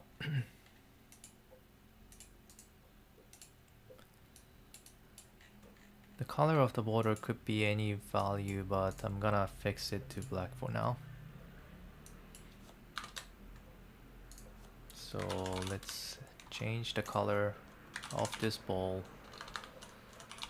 offset a geometry to black. This could also be parameterized maybe if you need a different color for the outline. Now, now that I have this black ball, but the problem is that it's covering the whole geometry like this. So you cannot really see the original geometry if you merge it together. Right, so what I want to do now is to move this offsetted geometry back to the camera direction for a amount of border thickness, so that the original geometry would show up front side of this offsetted geometry. So I am going to give a what I'm gonna do is to point wrangle, use the point wrangle to move the point position toward the camera direction.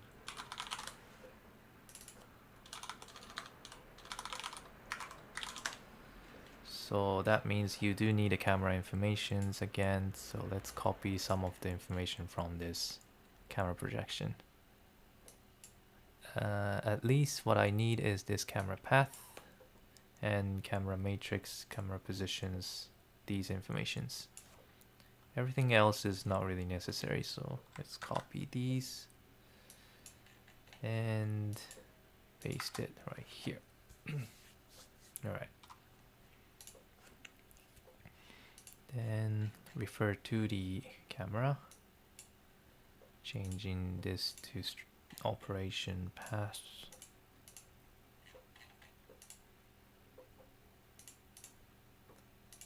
Right. Now you have the camera positions and camera direction. Now let me check what I have written before. So in order to offset it,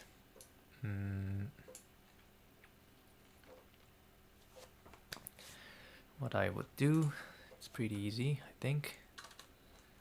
You just need to move the current point position toward the camera direction by the amount of offset, which could be related to the border value.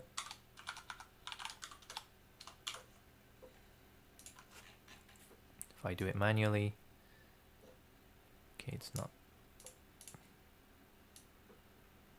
See that the ball is moving, and if you combine these two together, and where is the camera? Camera is around here. And if you are moving the offset, okay, I guess I should move it to the opposite direction, I guess. Say you want to move it to the negative direction.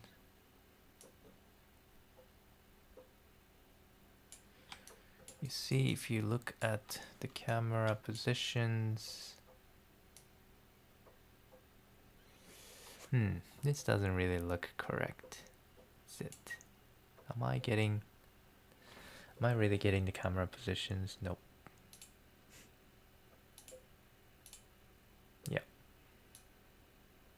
Okay. After all, this is positive. Yeah, as you can see, if you move it to the camera direction by moving this offset greater and greater, you start to see this outline from the camera view. Let's change the background color to the brighter one. And the amount of offset should be related to the thickness or the border thickness, just this one. So let's skip that value.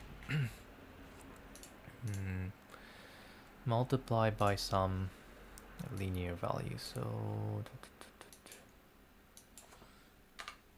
give this thickness and multiply by 2 or 3 or 4. Let's see how much is necessary. If I say 5, start to see some trimming, so maybe around 2 to 3.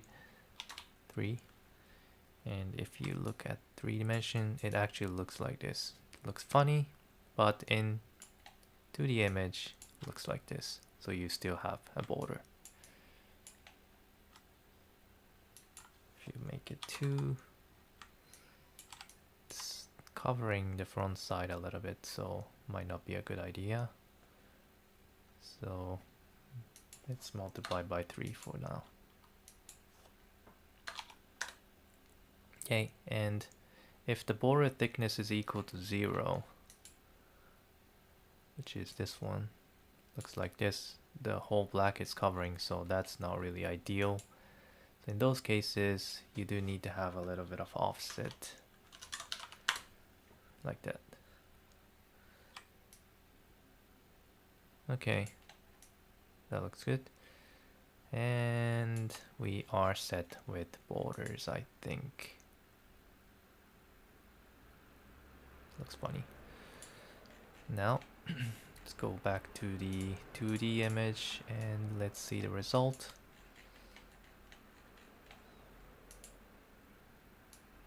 And there you go.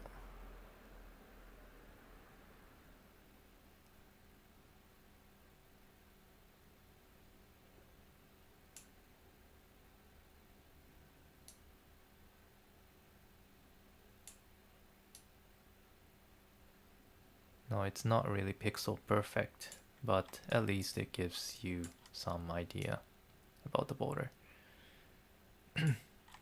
Now, right now the edge is a bit too hard for a pixel art. Maybe sometimes it's okay, sometimes it might not be ideal. So I would like to add another like functions to smoothen these boundary edge or border edge to be able to merge with the background.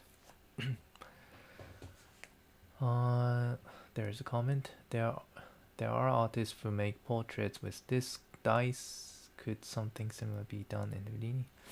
What is dice? I don't really know what dice is. Let me search for it. Let me know what dice is. Is it some kind of software or something?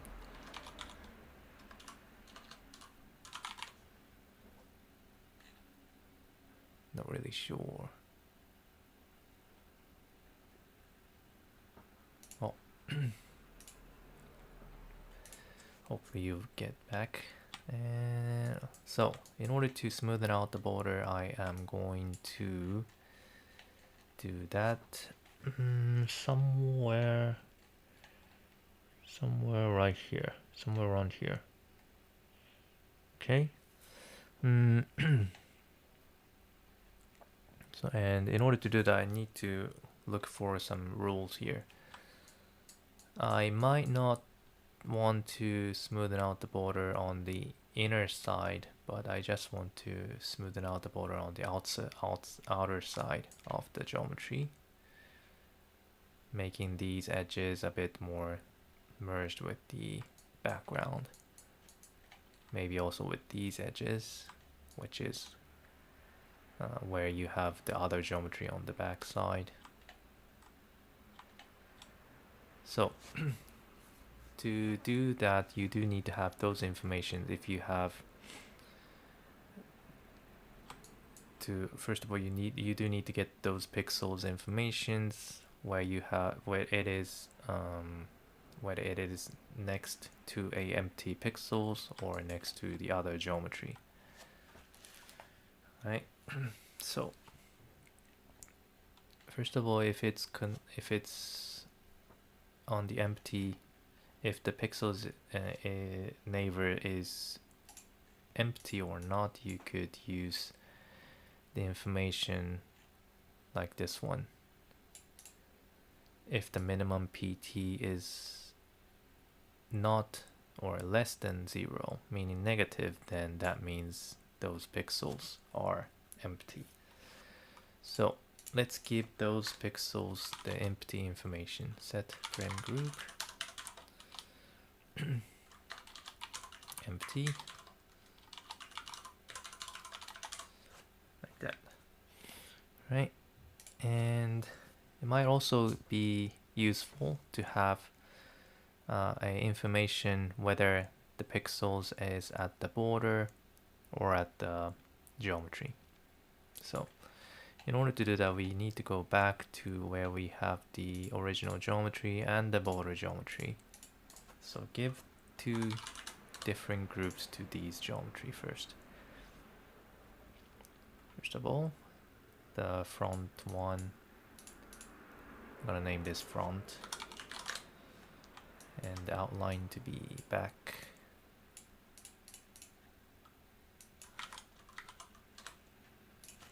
All right. Then go into the camera projection where we are flattening the geometry. We need to look at the point informations, and we need to wait a minute.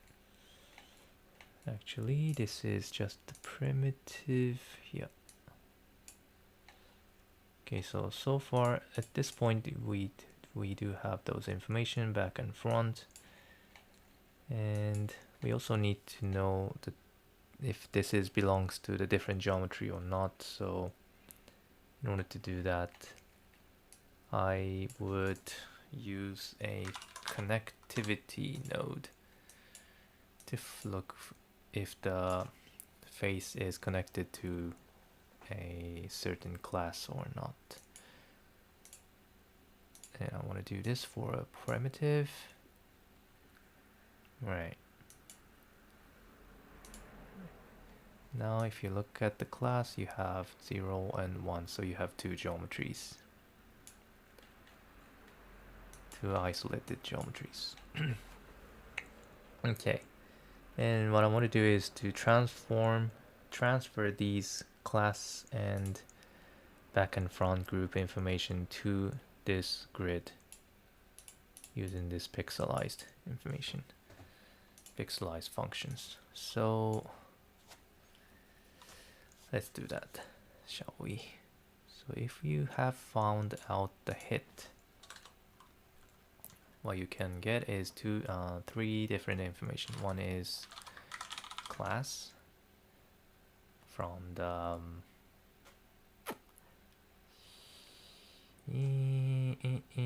actually the class information could be a point information. Yeah, and the group could also be point, I guess, since we are referring to the point.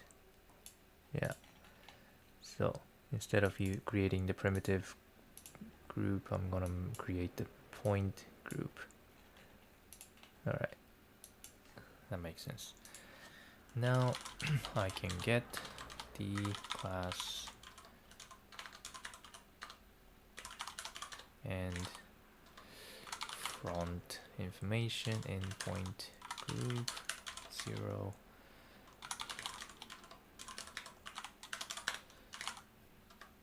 Back.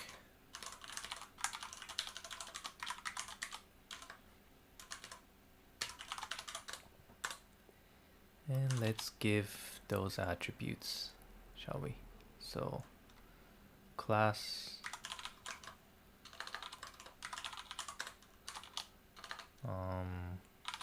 set point or set prim group front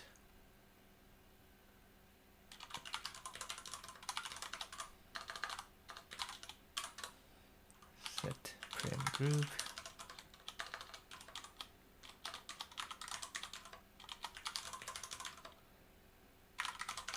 like that. Okay, let's check. So I have back empty, front, and if I only want to retrieve the border, I should be able to filter it by using a back group. Nope, didn't work.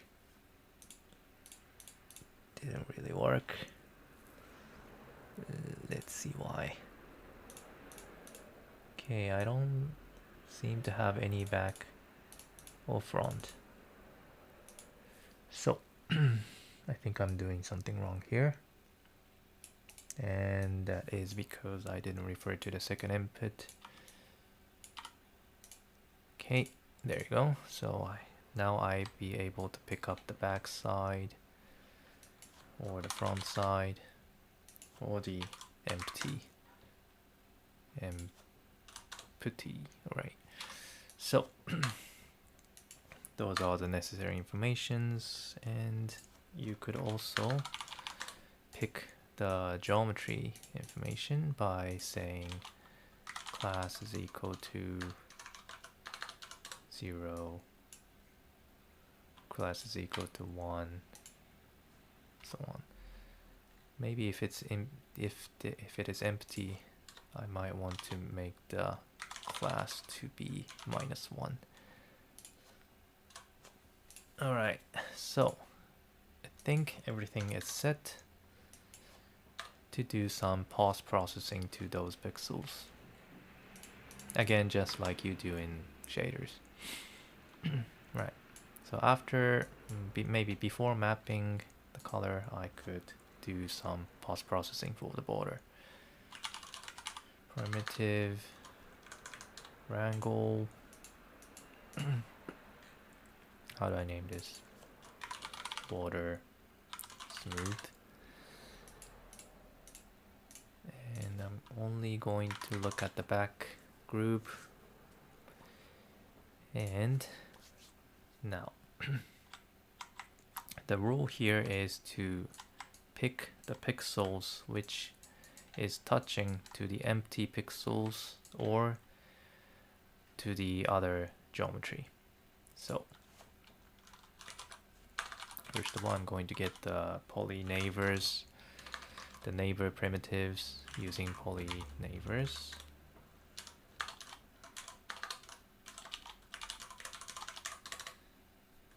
And look for all the neighbors.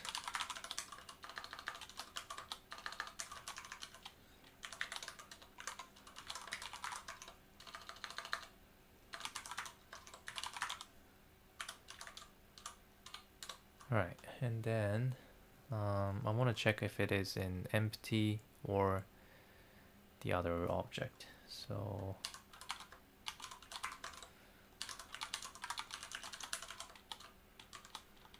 empty.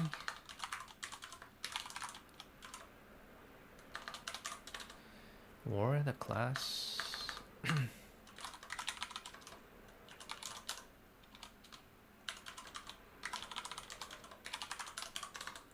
Okay, so here comes the conditions. If empty is equal to 1 or class is not equal to the current class, meaning you are seeing at the different object, then that's when you want to smoothen out those pixels by picking up the neighbor color, right? So let's give a final color like cull starting from, I don't know, 0, 0, 0. And or the current color starting from the current original color. Alright, now once you've found it, what you want to do is to use something like lerp to smoothen out from the current color to the neighbor color. So the neighbor color can be retrieved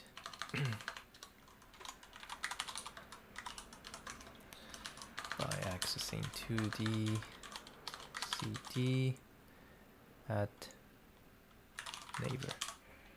Alright. And here comes some parameter like what percentage you want to move the value to. So if it's equal to 1, then you are 100% changing the color to the backside color. If it's 50, then you're gradually changing the color from the black to this background color. And you are repeating this for all the neighbors you have found out. Okay. And finally, you are replacing the original color, the border color, to the updated color. And let's see. If I erase this up, well, nothing did happen. Okay, let's see why. First of all, I'm gonna try to check if I can really change the... Okay, it is changing. So probably this condition is wrong somehow. Yeah. Let me check again if all the value I need is in the primitive. So Yeah, I do have empty. Sure. Sure. Yeah. Okay. So it looks correct. And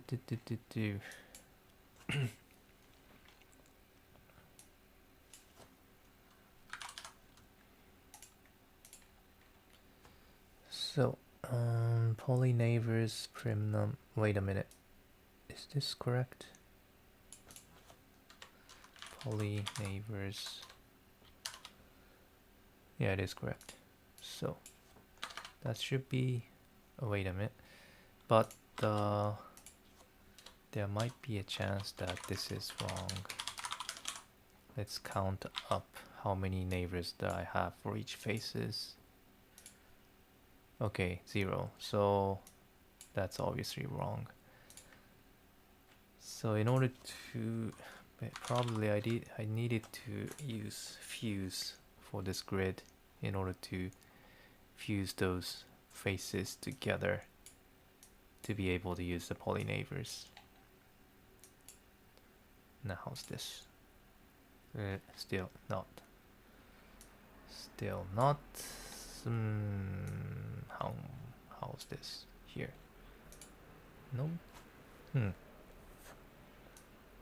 How is this?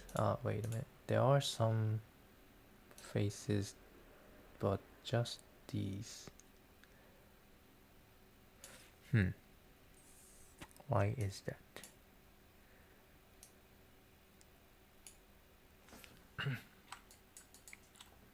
And those are for the back side.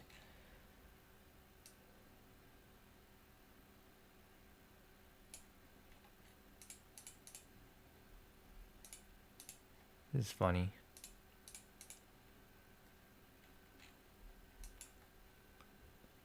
Let me see. Let me see. Let me see what I did previously. What I am missing here. Hues. Is it changing the number of points or vertices? Not really. Not really. So it has to be correct. But somehow polyneighbors doesn't give me the value that I want. So let's see why. Let's see why.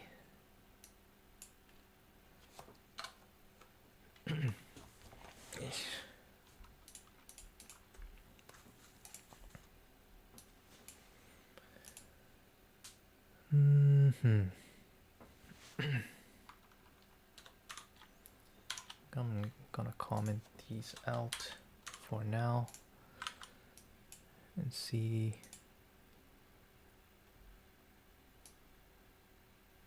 So only the one that have group equal to back has this polyneighbor values. That's weird. That is pretty weird. Okay, what if I do this to the original grid?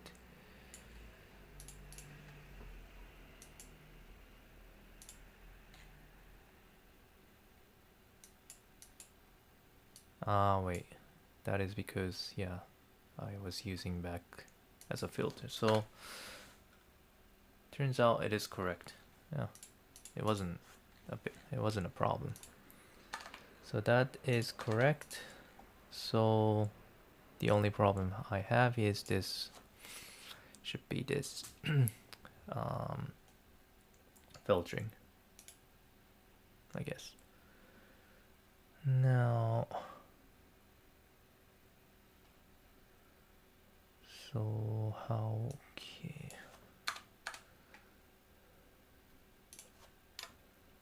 Let me try to look back. So this doesn't really give any changes. If I just say 1 here. Nothing happens. If I remove this condition, nothing happened. Did it? Nope.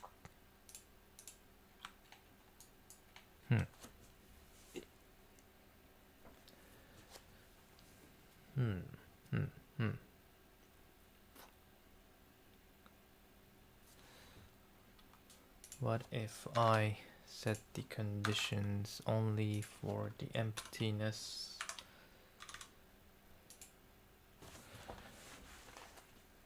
Really? Wait a minute, why did I use 1? Okay, that was the reason. That was the reason. I feel so stupid. Alright, so this should be... Okay, finally. As you can see, the borders are being smoothed out based on this ratio for both the one that's facing or neighboring to the empty spaces, or the one that's close to the has the other geometry on the backside. It's been smoothed out. Okay, and then use those final color with the color map. Should be able to pick up the one that's from the color palette for the border. All right.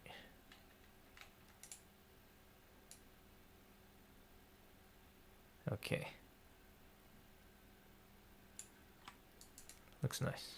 So, bit more smoothen out in terms of the pixels. All right.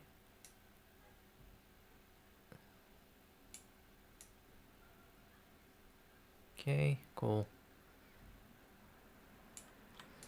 Okay, I like effect.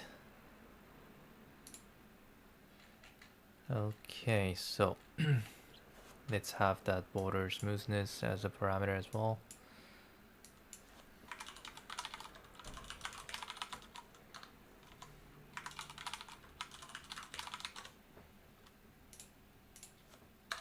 From 0 to 1.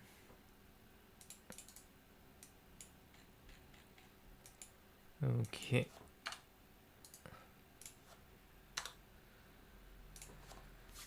Right, so the other types of functions that I would want in order to make the image a bit more prettier is something like introducing some backlight, a fake backlight to the object. And I would like to do that by introducing a Fresnel effect to the object, just like you do in shaders. So just adding a little bit of light on the edge of the geometry by using Fresnel. And you can calculate those Fresnel pretty easily by using again a dot product between the camera direction and the object normals. So where should we do that? We could do this where after we have calculated directional light, I guess. So let's give a space like this, like that, and give a point wrangle to add some Fresnel based lighting. I just want to add some little light or leaked light. Looks like lit from the backside of this geometry. It is still a fake, but makes the image a bit prettier. Alright, let's go to the original camera positions and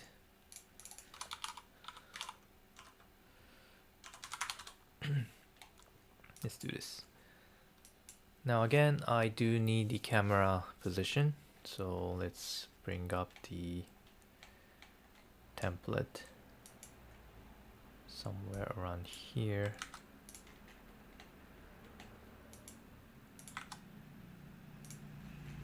Then specify the camera path, changing this to the operator path.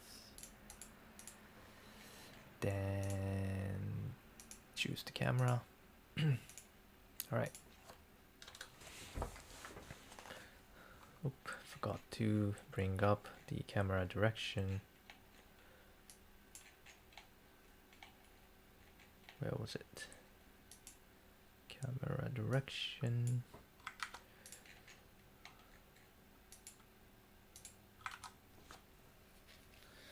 Okay, so or I could just use the straight directions for this one. I'm not sure which one's better. Well, I'm gonna try with this one first. Okay, then what I want to do is to calculate the dot product between the normal of the points and the camera direction. As a result, you should be able to get the value in between -1 to 1. And if we want to get those edge part, the value should be close to 0, where it is perpendicular to the normal and the camera direction. So if it's close to 0, you want to have the brighter value. If it's close to 1 or if -1, then you want to make it unaffected by this Fresnel. So to do that, what's the best way? First of all, I am going to make this as an absolute value, so that it will be in between 0 to 1. Then if it's equal to 0, I want to make a brighter value. And if it's equal to 1, I want to make unaffected. So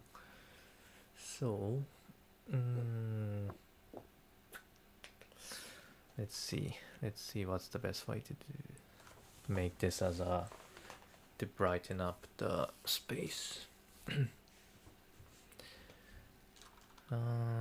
Fit 0, 1. This to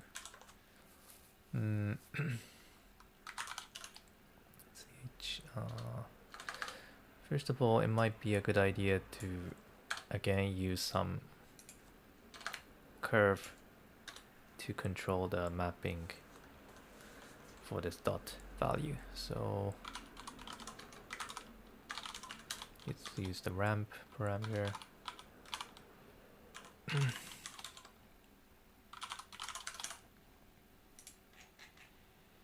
So that you can control the affection map. Then remap it to actual Fresnel information. And that could be a fit.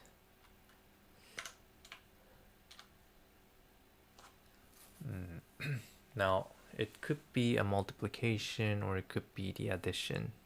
Either way could work. So I don't know which one's better, but maybe I'm gonna try with the addition. If it didn't work, then I'm gonna try with the multiplication later. So dot val. If it's equal to 0,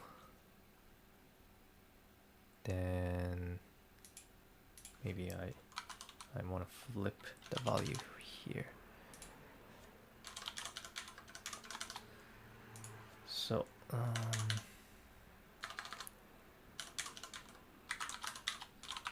max brightness to add. Maybe you could also set a minimum brightness, or I'll just set 0. Hi, alright. So this should be pretty much it, and now what I'm gonna do is to add this Fresnel value to the color.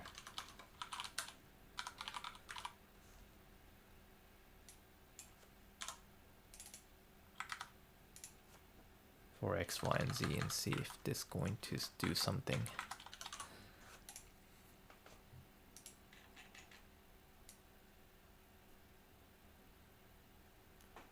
Okay, I'm not seeing any effect.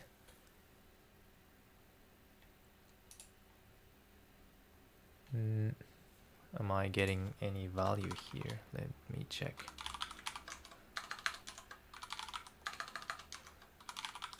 Probably not.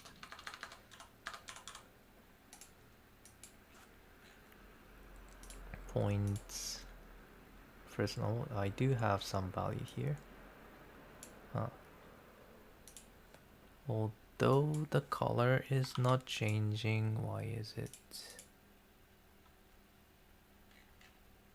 Why is that? I'm expecting the color to be changed, but no, it's not really changing. Not sure why. Not sure why. Am I?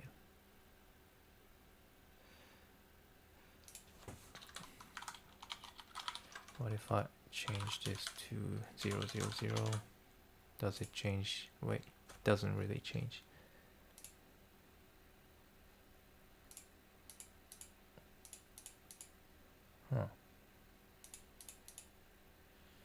How is that possible?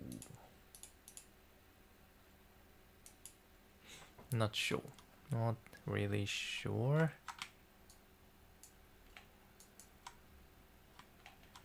Is this some kind of a cache again? Let me create a new view.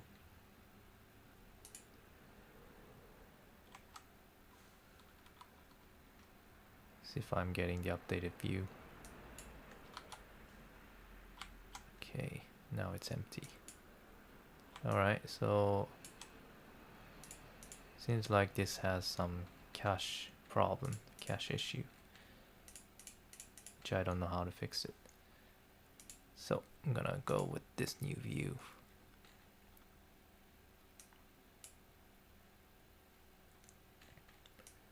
Okay, going back to the original function.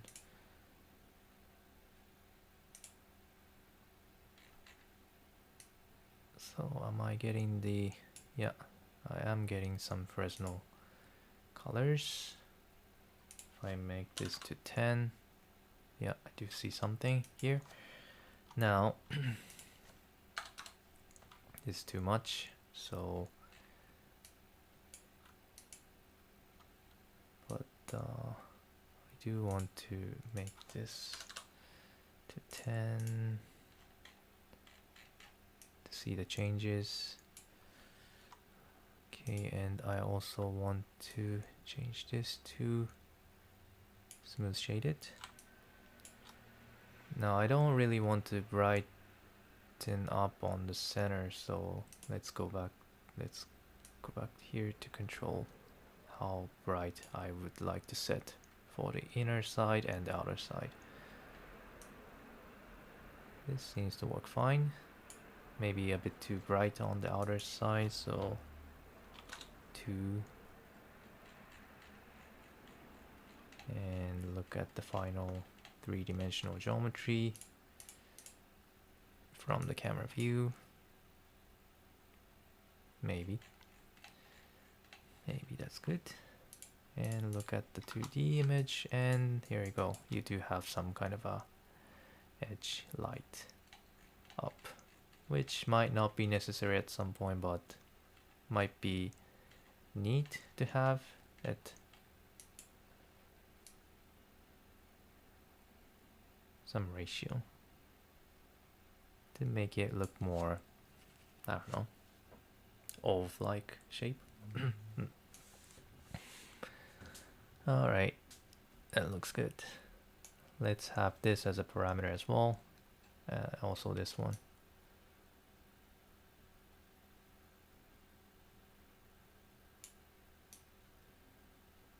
Yep. I think I like it. Okay, going back.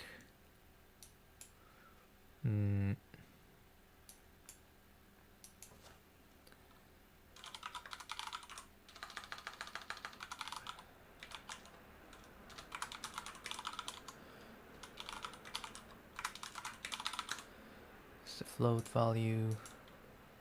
Could be from 0 to 10, and the ramp parameter, which I could just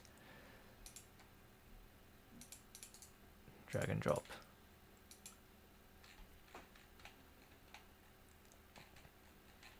I think I'm getting tired.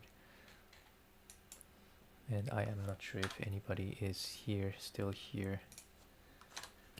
Okay, I guess it's around time to wrap up. I think you got the idea what I meant to do, what I was doing. So hopefully you have found it somehow interesting.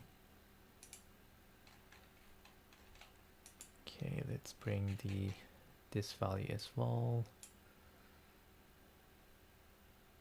Doc value.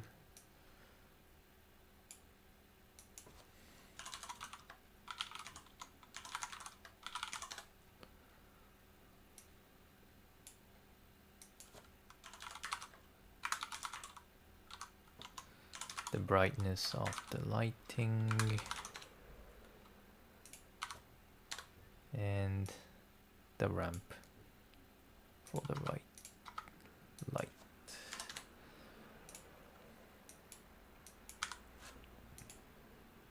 Okay, I think I have enough parameter. Let's change the diffuse to white. Okay, have a nice image. And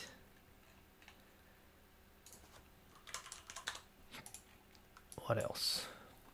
Is there anything I could do?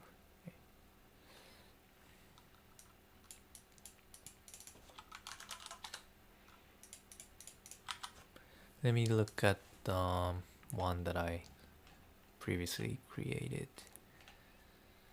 Probably that's pretty much it. I mean, if you want, you could also implement like a fake reflection from the environmental map or something like that. But it's all it's all similar to how you do in shaders, so you can write your own code using Vex, just like I did here. Maybe I could add a shadow and then finish this whole thing. And keep the rest of up to you guys if you wanna try it, and if you wanna try using this by yourself. Having shadow might be a good I don't know, a reference to use it for different kind of setup. And it might also look neat in pixel art as well. Okay, so let me try that. So in order to create the shadow, I do need to have a face to cast the shadow to. I do need to specify in which geometry I would want to cast a shadow in these cases, just like you do in game engines, to define which object casts shadow, which object is just receiving the shadow, and so on. Right. So for that purpose, I could still use this directional light to create the shadow, right? And let's also create something, some floor shape for our geometry to cast a shadow. Just could be just a grid. And for this one, I'm gonna try to color it with a single color, some random color. Or let's just set this to random. For primitive, wanna do, I don't need.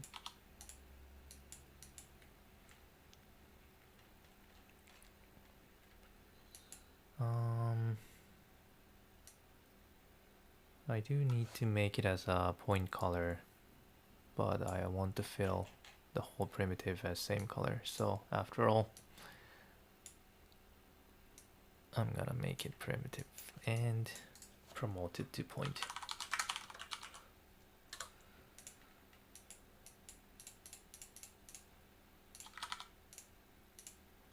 Alright, so this is the floor. And I am going to merge it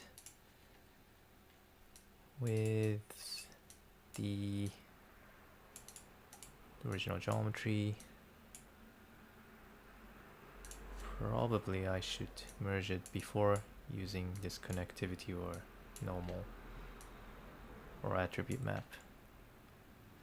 Wait, this attribution map, attribute from map or subdivisions. Maybe this, it's a bit hard.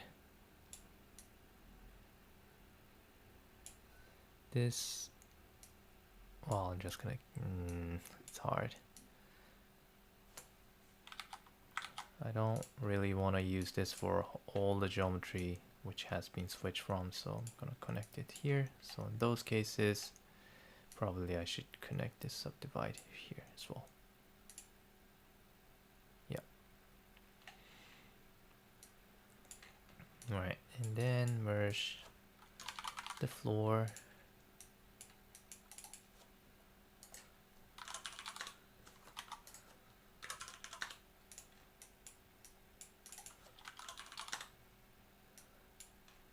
With the geometry.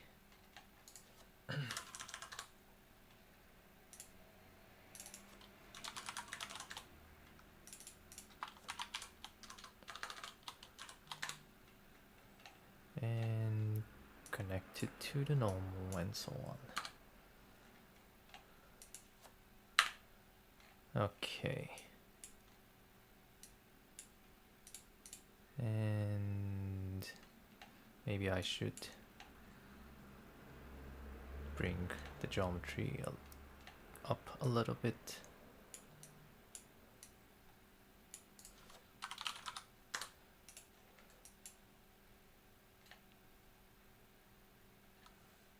Like that.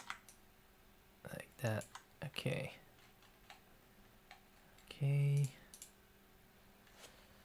So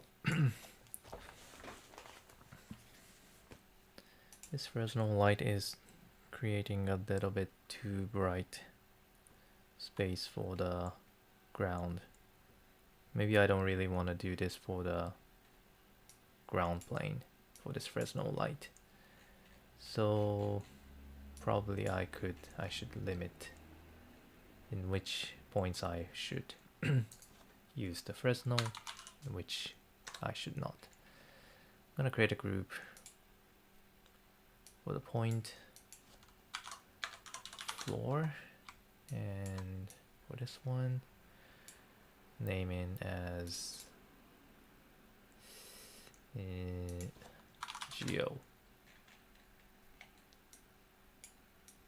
Okay, and only for geo I would like to use the directional light shading. Also for the Fresnel light. But for the shadowing, I could do it for both this one and ground. If you don't want to cast the shadow onto the geometry, then you can also skip it.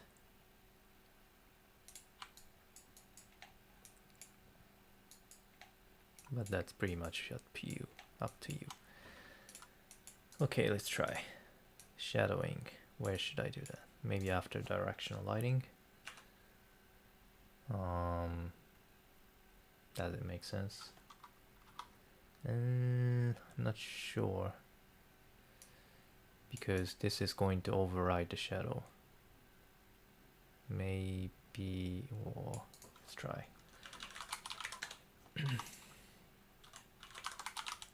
Now I have realized that in order to create a shadow on the plane, I do need to have resolutions, decent resolutions to this grid, which I don't really have it. So let's do the subdivide. Try to create a high-res grid. Maybe I shouldn't use subdivide after all. It's a bit too slow. Okay, how come it's still so slow? After all, I can go back here, create the really high res face. Since this is all vertex based shading, I do need to have a tons of vertices if you want to have a high res shadows. So that's the downside, obviously.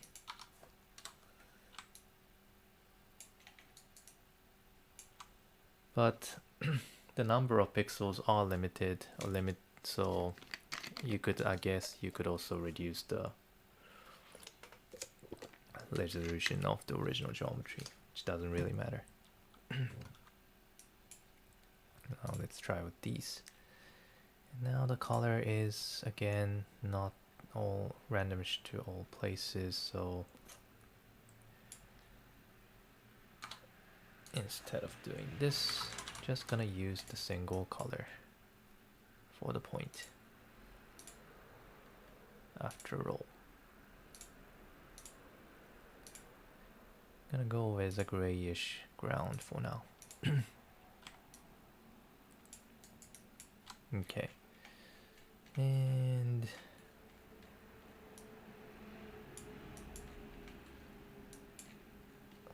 referring to the directional light again, get those information.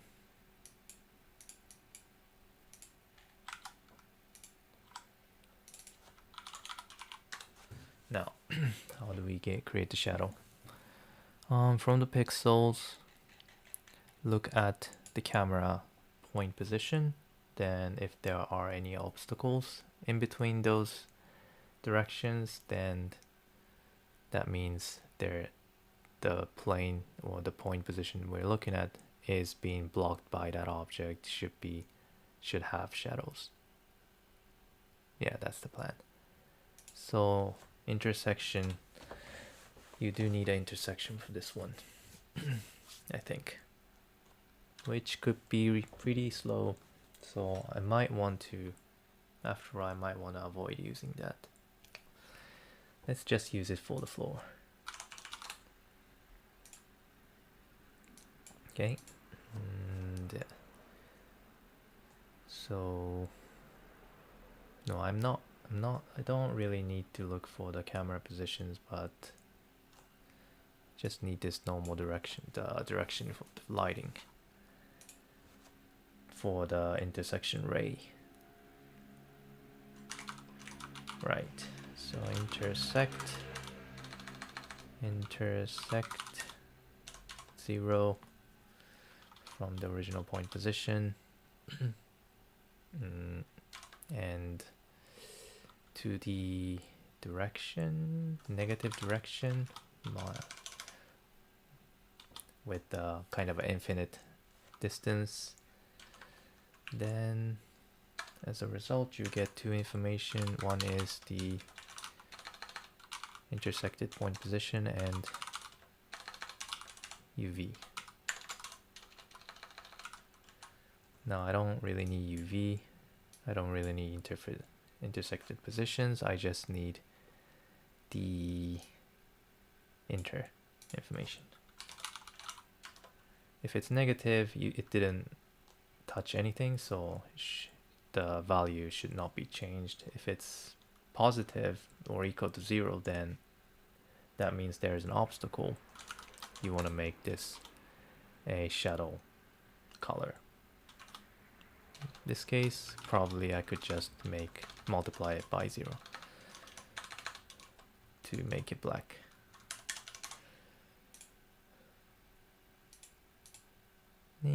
Didn't work.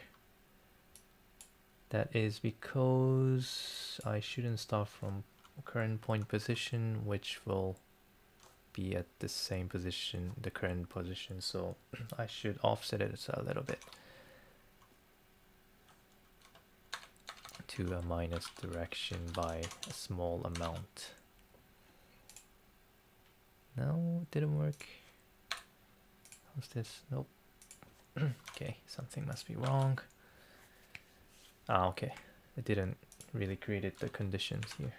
If inter is equal to 0, equal or larger than 0, then that's when you want to create the shadow.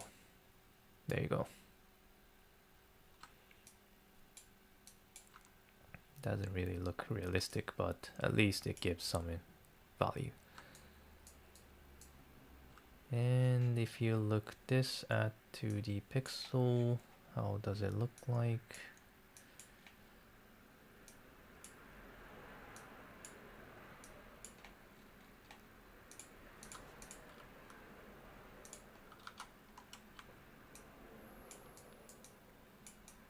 Like that.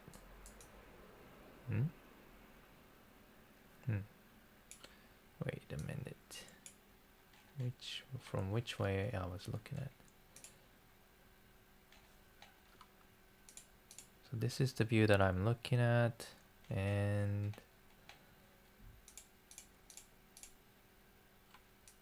so it's this way. Seems like the grid is in the other direction. It's flipped that. Reverse.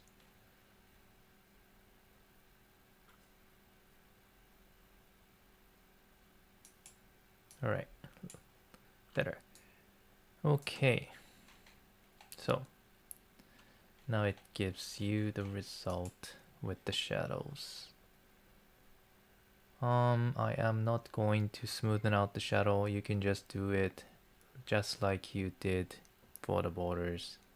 If you follow how I did it, you should be able to do it by yourself. Right.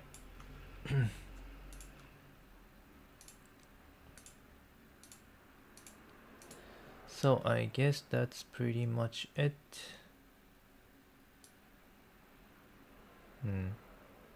Funny thing is that I don't really get the border for this floor at this edge. I guess that is because this floor geometry is the flat surface. I might need to make it as three-dimensional box to have a border for this point. Okay, I'll just do that. We just need to extrude it a little bit.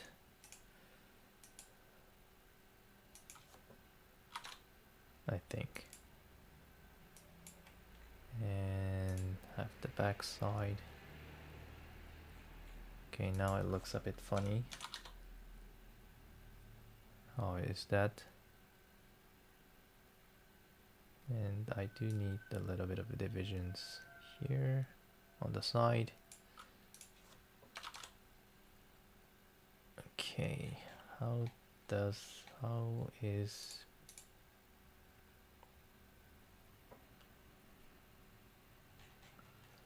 It looked like okay so far. This is okay. Okay. So creating the border. Maybe the border thickness is a bit too thick.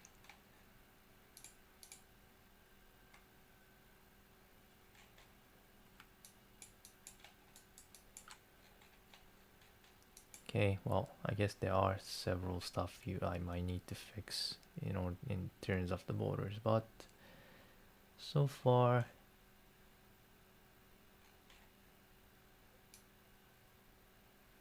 not bad result, I would like to say. Okay,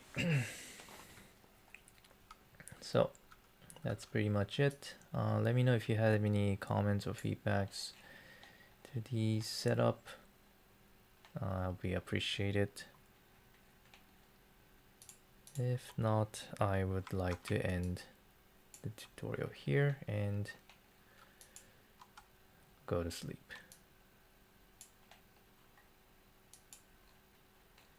Alright. I didn't really check this 2D pixels in other geometry, so I'm gonna do that and then just leave it up to you.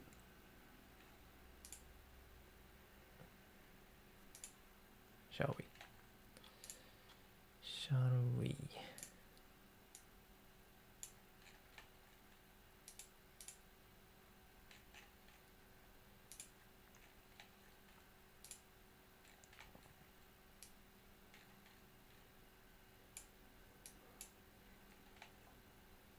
Let me know if you have any comments.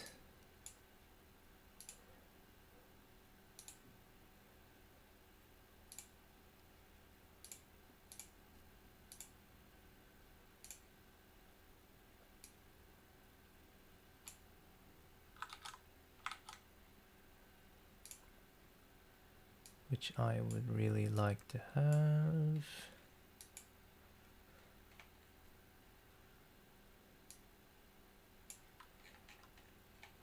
Okay.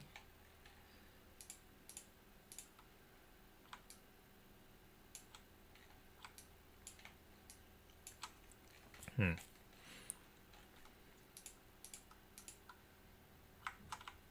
gonna place the sphere to the center.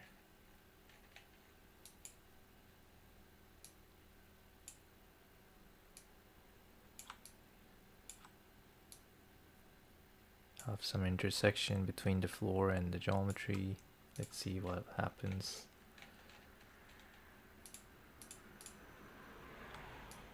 Okay, not bad. And the good thing about this process is that it is using the camera info as it is. So if you change the focal length, that information is also being transferred to the 2D pixels. So that what I mean is that if you change the focal length to really high value, looks more like an orthogonal view, like 200. So it does look like an orthogonal view, like isometric. And this isometric view is being preserved on 2D mesh as well. Just like that.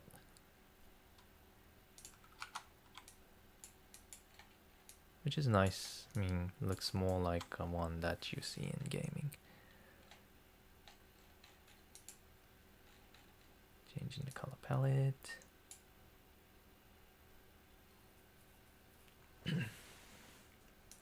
There you go. Game Boy. I like this color. Okay, and let's try with other geometries like peg head.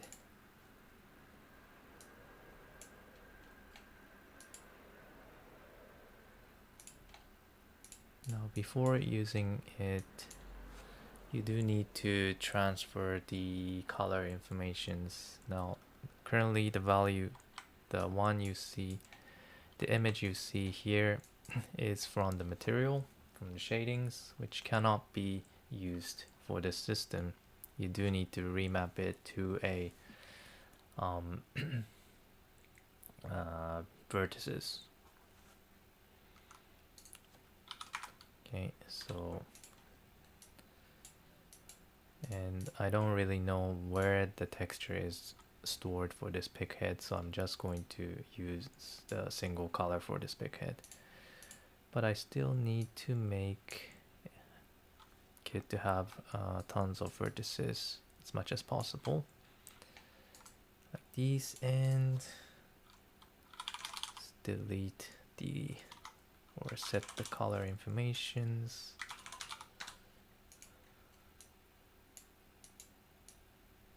I don't know, like blue,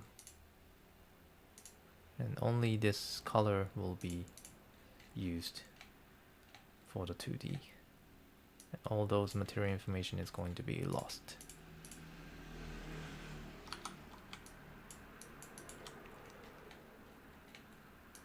That's one thing you need to remember. Okay, I want to lift this up a little bit.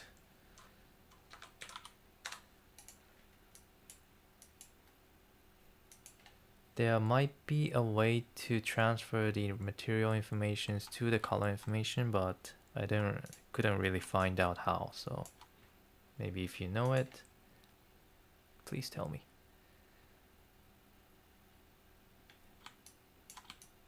Because that would be great. But I think from what I have researched, in order to do that, I do need to write the shader code in Houdini for mantra or something. So yeah, I didn't do that. I didn't want to do that. So how does this look like? And there you go. 2D pick head.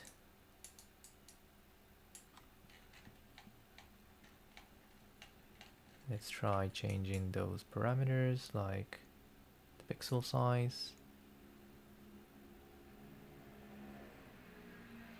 the water thickness or smoothness.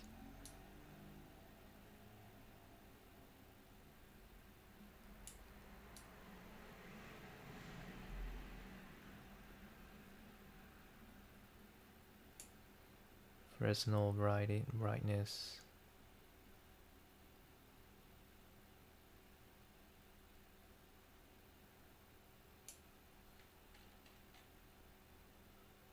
Color palette. Interesting.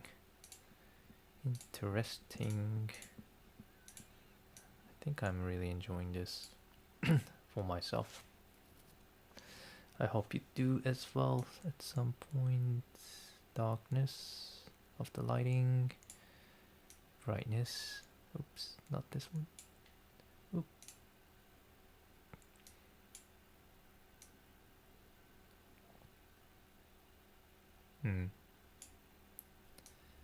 Yep.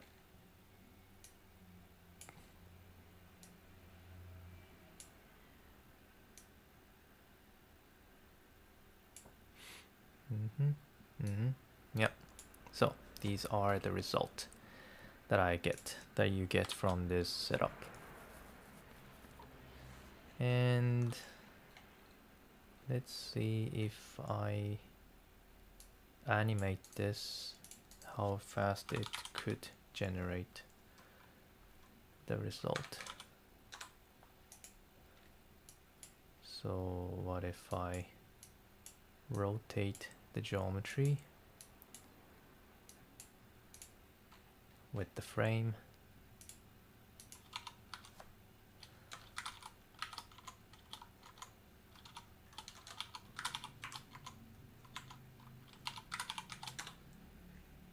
Let's see how this goes.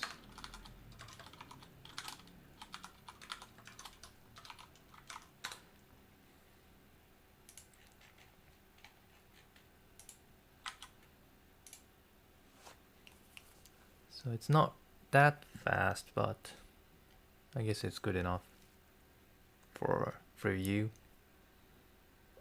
for this kind of number of pixels. Everything is following,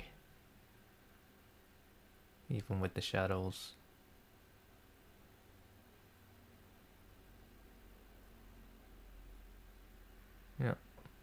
Yeah, I think I like it. Okay, so that's it. Thank you very much. Let me look at the comment. Do you use Houdini just for Vex, or you actually do Sims and all that? For a productions, I sometimes use Sims, like, well, especially Vellum. I do use a lot of Vellums for the project, but all the other DOPs I don't really use that much. Sometimes a Pyro maybe, but I don't use any flips or water related sims because it's hard to control. That's the only reason. The reason why I'm using Houdini is just it's because it's customizability, flexibility. If you have an idea, then you could just implement it, and that's the things that I like about it. So sims are great, but if it's less flexible, if it's too many parameters that I don't really understand, then I don't really want to use it. And it's too slow.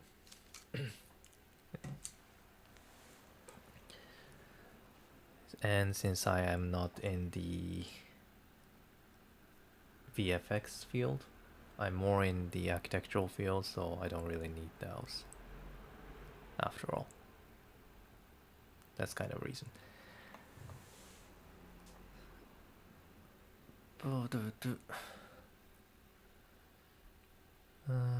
Thanks for all the comments. Okay, thanks for all the comments, and thanks for being on live with me at this far. Hopefully you've have a nice day, and I am going to sleep right after I finish this live. And as always, I am going to upload the file that I have created on live to a GitHub and paste the link to the video description page of this YouTube live, as well as at the Patreon. So, and it will be also great if you could be a supporter on the Patreon page as well, to continue doing this kind of tutorial live or recorded live. Okay, so that's it. Thank you and good night.